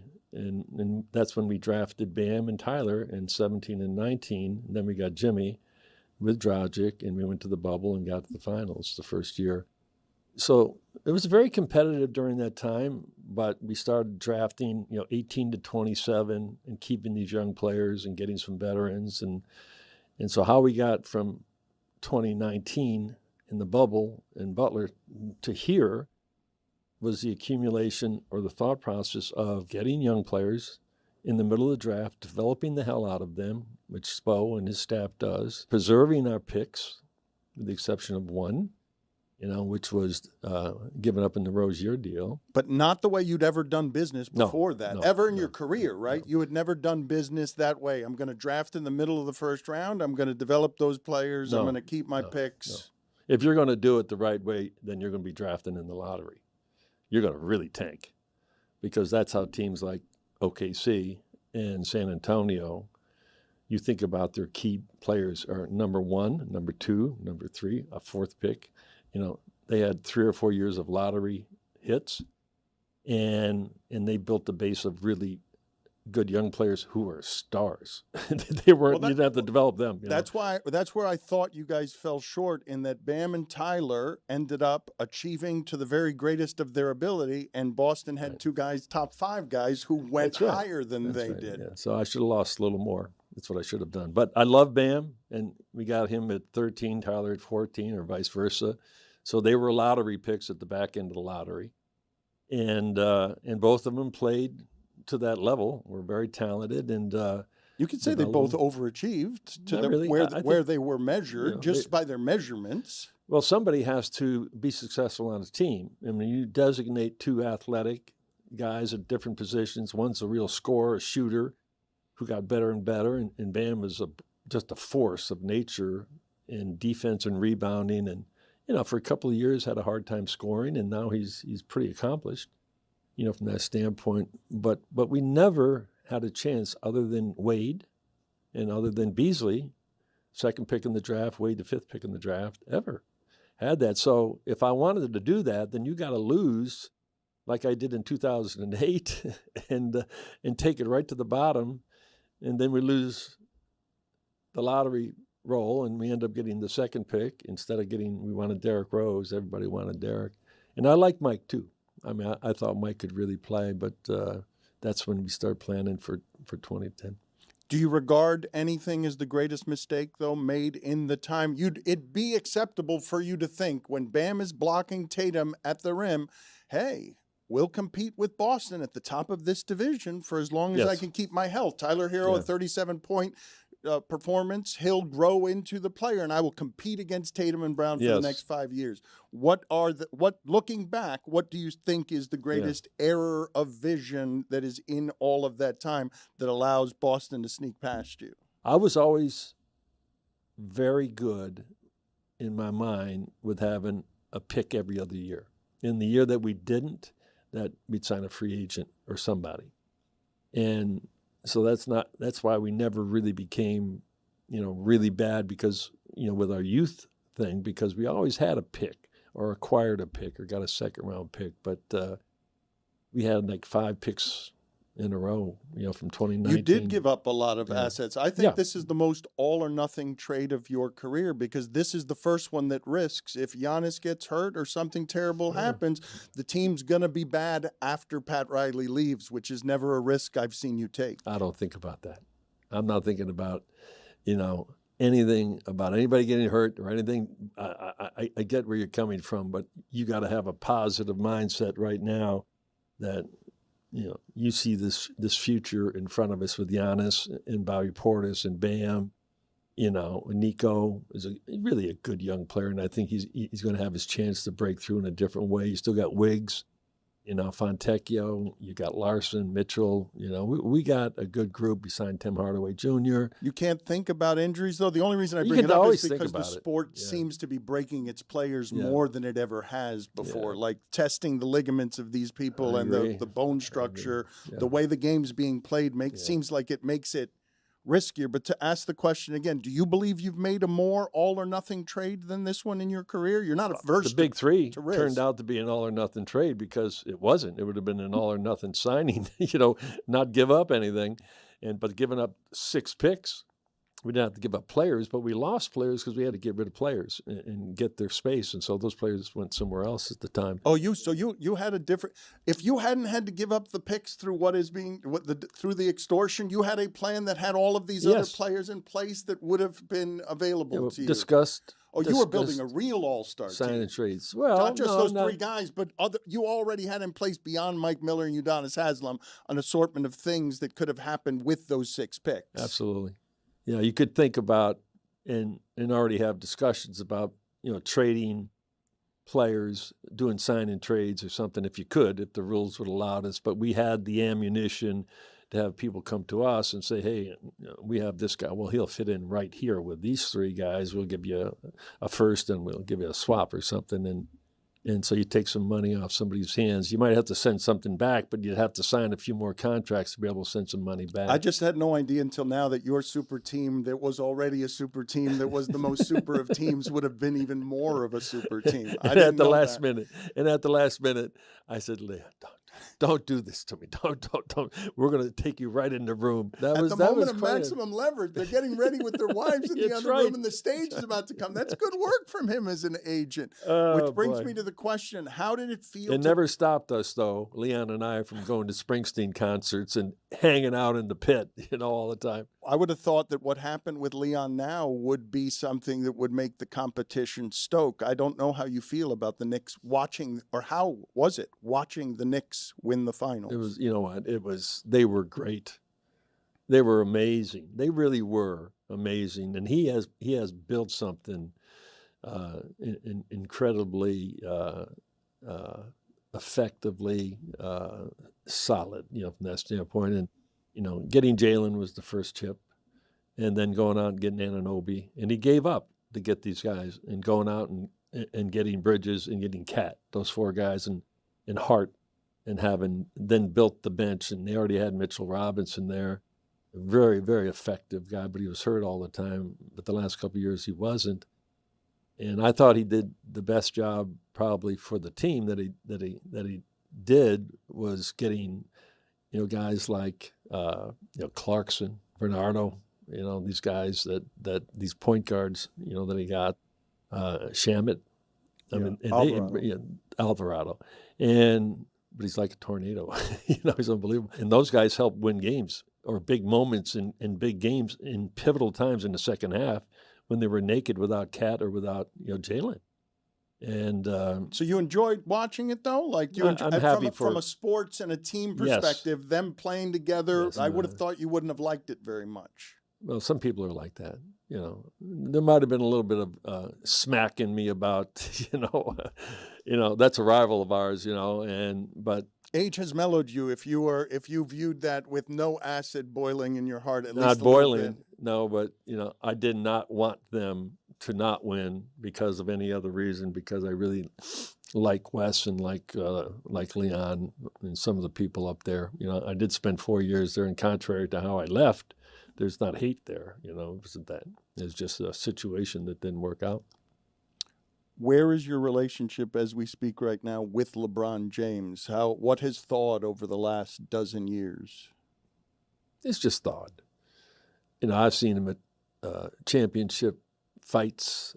I've seen him around, run into him at All-Star games. We had a great embrace when they honored me with a statue out there. Seeing he and Savannah, in the stands at certain things. She's always been really gracious, wonderful person. And LeBron and I, we haven't talked much, but you let go of that stuff. I was very disappointed because I thought we were looking at a dynasty or something dynastic, and we now had a chance to add other players to it in 14. And when he left, it was very, very disappointing. Think about it. I know you were hurt. I know you were hurt. And you can be proud and stubborn. So at some point here, you found forgiveness. Absolutely. And I don't want to hang on to that. I want to see him somewhere on the golf course one day, even though I don't play golf, or something, or see him somewhere and not be able to go up to a guy that, that I developed a great relationship with, and all the people that were around him, and we celebrated together. I see pictures over in Championship Alley of us hugging and pouring champagne on each other's head. Those are moments that are etched in your mind forever. And because somebody leaves you because he wanted to go back to Cleveland for the right reasons, I think, that's his hometown. He'd left them. There was a lot of controversy, and I think that was the right move if he was going to go somewhere. If he went somewhere else, I maybe got more upset. But he went home, and he got that scarlet letter off his back, because a lot of people were angry up there. And he won that back. 4 trips to the finals. They won a world championship, and then it was okay. Mea culpa. I came back, won a title, and now I'm going to go to L.A. and build my brand. But he did more than that. He went out there and won a championship in his second year. So he's an incredible athlete. Come on. 22 years or 25? I don't even know how many years. 24? An unprecedented athlete, given what he's doing at his age. Only Kareem and Kobe. Well, Kareem was scoring 10 a game at this age. He wasn't. But he wasn't what LeBron but he was still. No, he was not. But he lasted over 20 years because he never got hurt. LeBron lasted this long because he's never had major injuries. Never. He's one of the most unique athletes ever, and he dedicates his life to his body and to fun and his family. He's really loyal in a lot of ways, and just because he left the Heat, doesn't mean that he's not loyal to that time that he was here. What is your expectation going forward I don't know. with him? I really don't. I can't. I have nothing, as I think probably, everybody else, that had an opportunity to talk with him are just sort of waiting, from that standpoint. So this is a man's decision, and you let him make that decision. He has the right to do that, and so I'm not calling Rich every day and bugging him. He'll make a decision. What was last year like for you in terms of disappointment, in terms of you still doing this at this age and it getting you out of bed in the morning because you find inspiration and passion all around it? Well, I love the people that I work with. They've been with me 30 years, and very few of them have left. Some have left for better jobs or whatever it is, or they retired.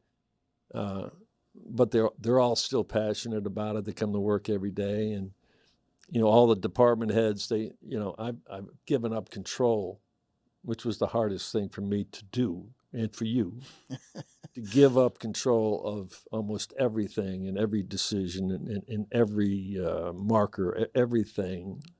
And Andy runs his department. Tim Donovan runs his department. But they're all people you taught. Like you Well, had to give it up to I them at didn't some actually- point. They're all formed adults who are very capable at their jobs. I got it. And they were very good. They were very young at the time, and they just grew into these positions. Adam Simon, Eric Amsler, all of these, Spo, all of them grew into it. I never taught them, Dan. I just led by example.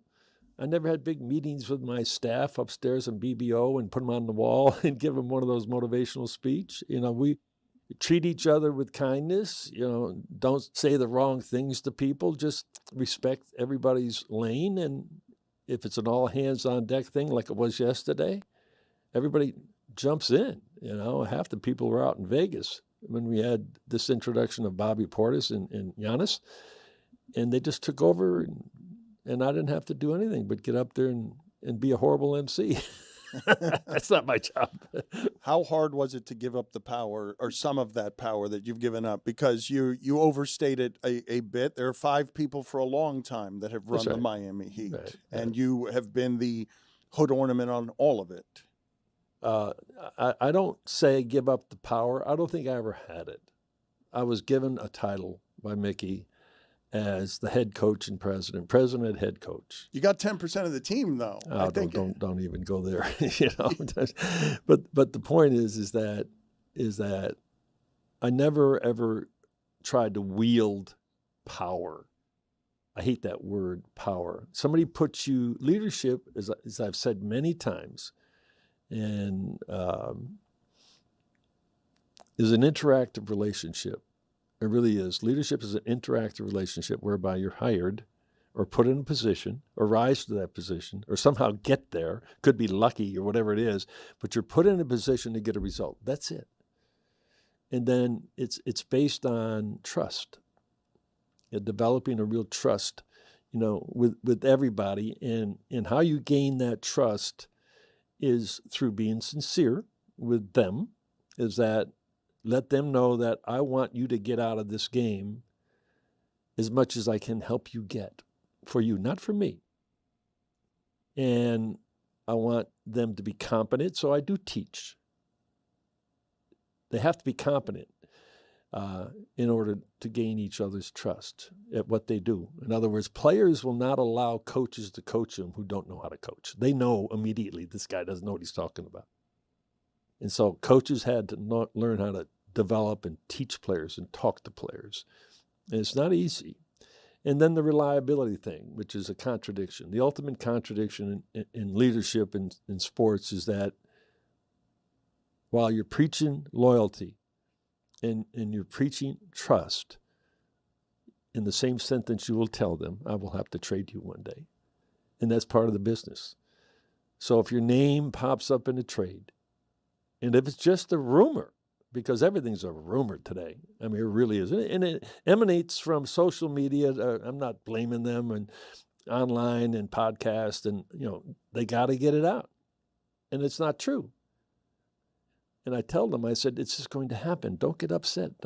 Tyler, it affected Tyler for many years. Every single trade had him in it. Every single trade had somebody else in it. And so reliability is important, but there's a question mark to it because they have to understand this is a business, and you got to teach them that. Same thing with your staff, yeah. Was there indeed resentment about the fact that Bam is the guy who is taken care of by the organization the best because he gets the money, he's the pillar, he's the untradeable piece, who's never in the trade rumors? There's no double standards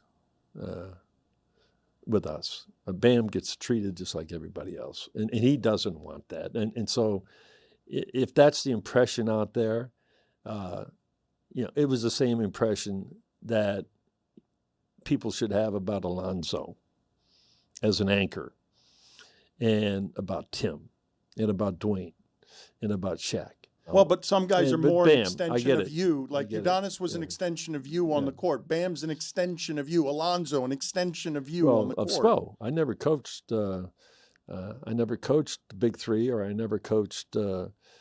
It's been 18 years, Dan. So these are extensions of Spo, who has a little my DNA in him, and he's had to adapt to a contemporary game and a contemporary player who has a different mindset. These players have different mindsets, and how they learn is different. And a lot of their information comes from the internet. I'm not saying that's bad.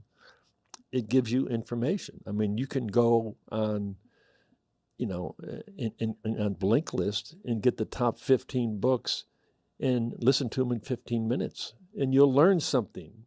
Like, did you know that in 1950, right after World War II, there's 150 million people in America? 150 million. Now there's 350 million people in 75 years. And where did they all congregate? They all went to Miami and New York and Chicago and LA and San Francisco. And these cities are bursting with people.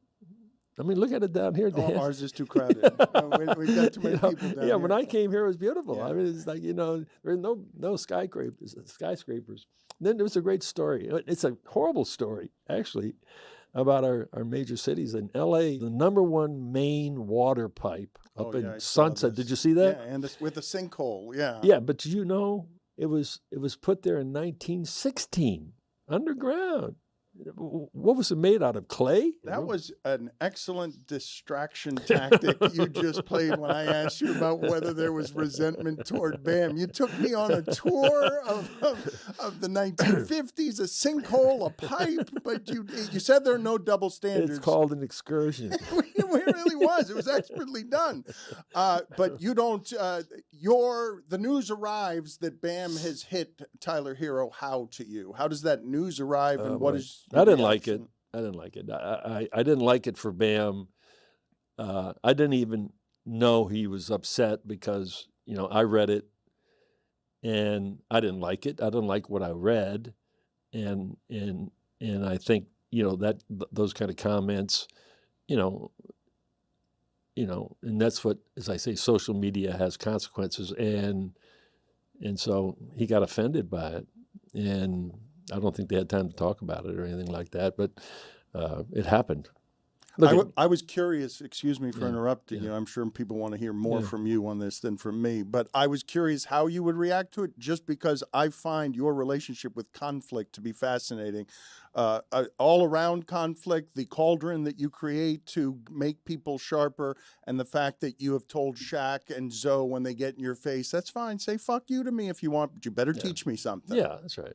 Right.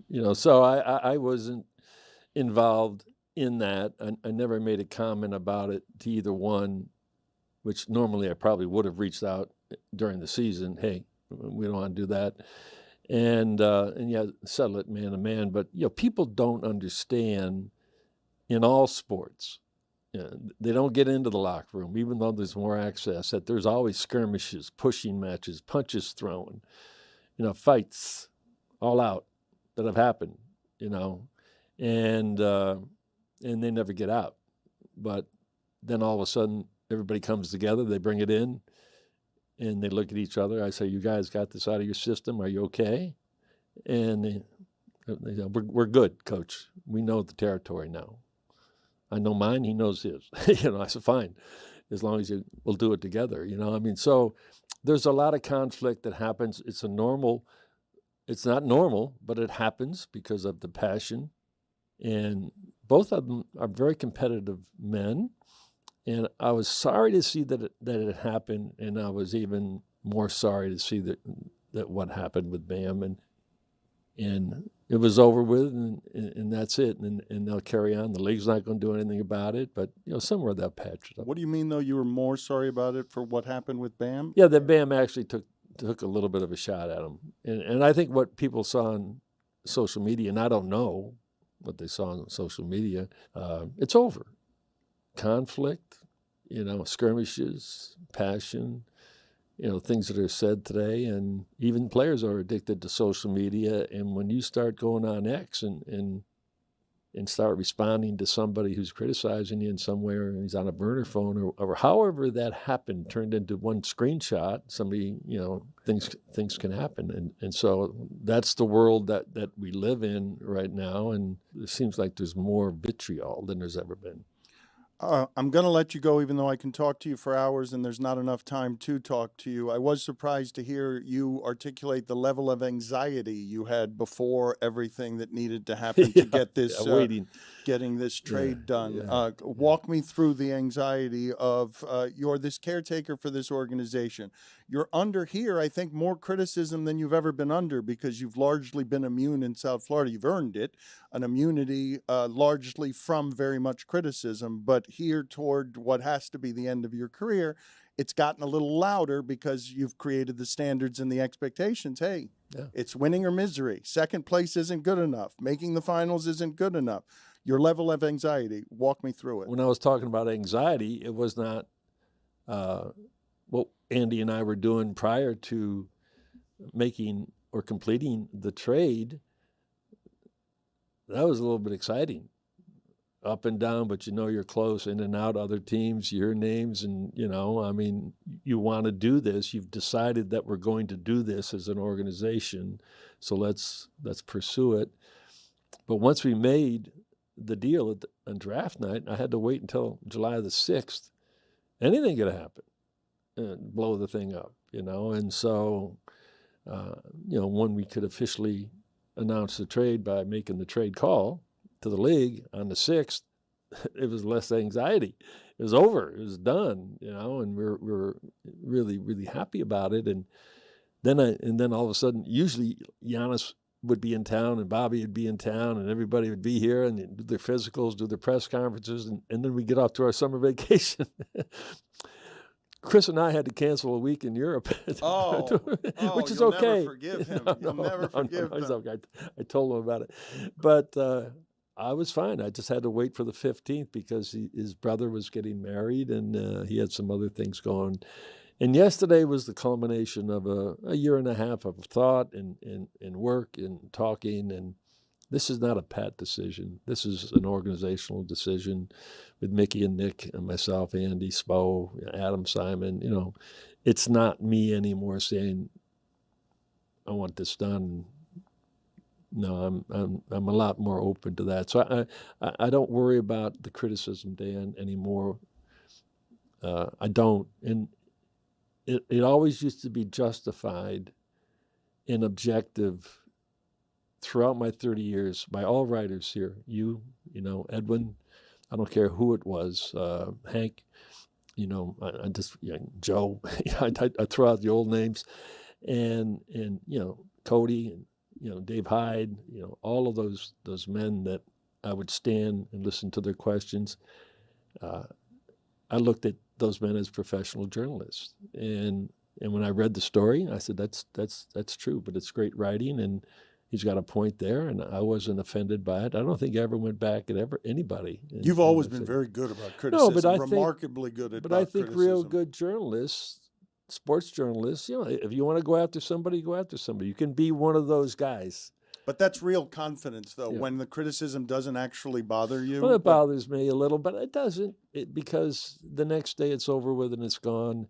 Now it's amplified, as you know. I mean, it's amplified. It's amplified like loud, because once a really good journalist will, write something about you that you respect, that might have something in there, a sound bite that then it gets down to social media, and they make more out of it than it should be. Well, the part it's bad for you guys. The part where I could imagine it would agitate you if it were getting to you in any sort of way is that you're 81 and there's some ageism that forgets your history and the resume and might suggest that you haven't been able to evolve through all the kinds of basketball and then point and say he's 81.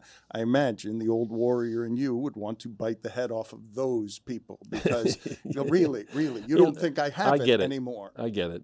I get that. And to me, I understand that.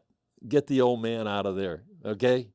It doesn't make me want to go back and dye my hair and get the bags out from under my eyes and get this thing here that my wife wants me to get fixed, get it out of there.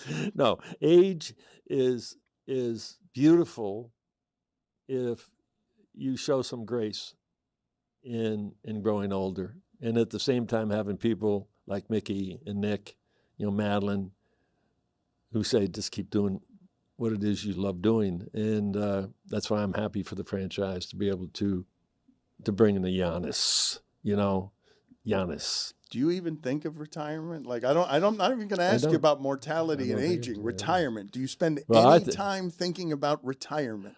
I think about mortality because, where Chris and I are going, we're going over to Europe to get our blood scrubbed and get all these toxins out of our blood. And we're in the longevity and health and as much as we can be to try to extend in a way that you're vital and you're doing something that is meaningful. I don't think about that. I just think about the next day and what we're going to do. And one day it will happen. One day I'll step aside. I don't believe you. No.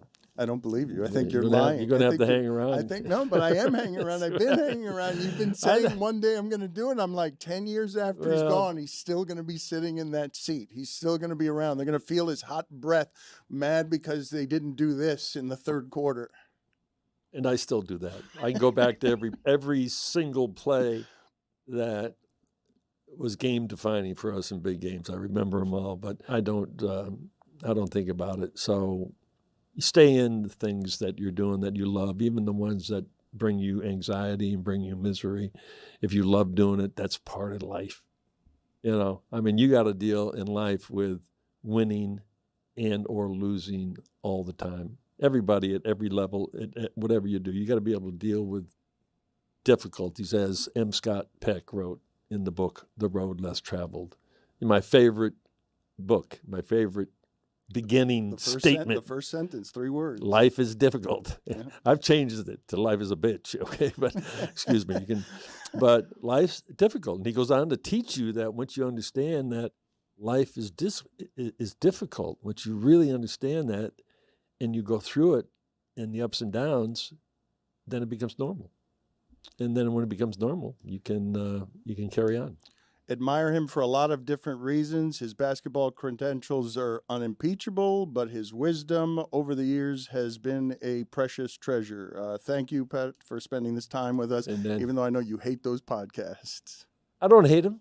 I just don't listen to them. Okay. And good luck to you, okay? In all the what do they call them now? The shipping container. The shipping container. You can remember that you scored 19 points when you were 6th grade, but you can't remember the names of anybody in the shipping container. Well, they rotate all the time. It's because you don't care about them and you shouldn't. No, because there should be a cargo container. That's different than a shipping container. Is it? How's it different? A shipping container is just one of the pieces on a big cargo ship. So it's a cargo So you want ship them that promoted contains to a larger, so that they could be the whole cargo ship. That's right. Pat, thank you. Always a pleasure. I say Okay, that Dan. literally and always. Okay. And you too, forever and for always, man. Thank you.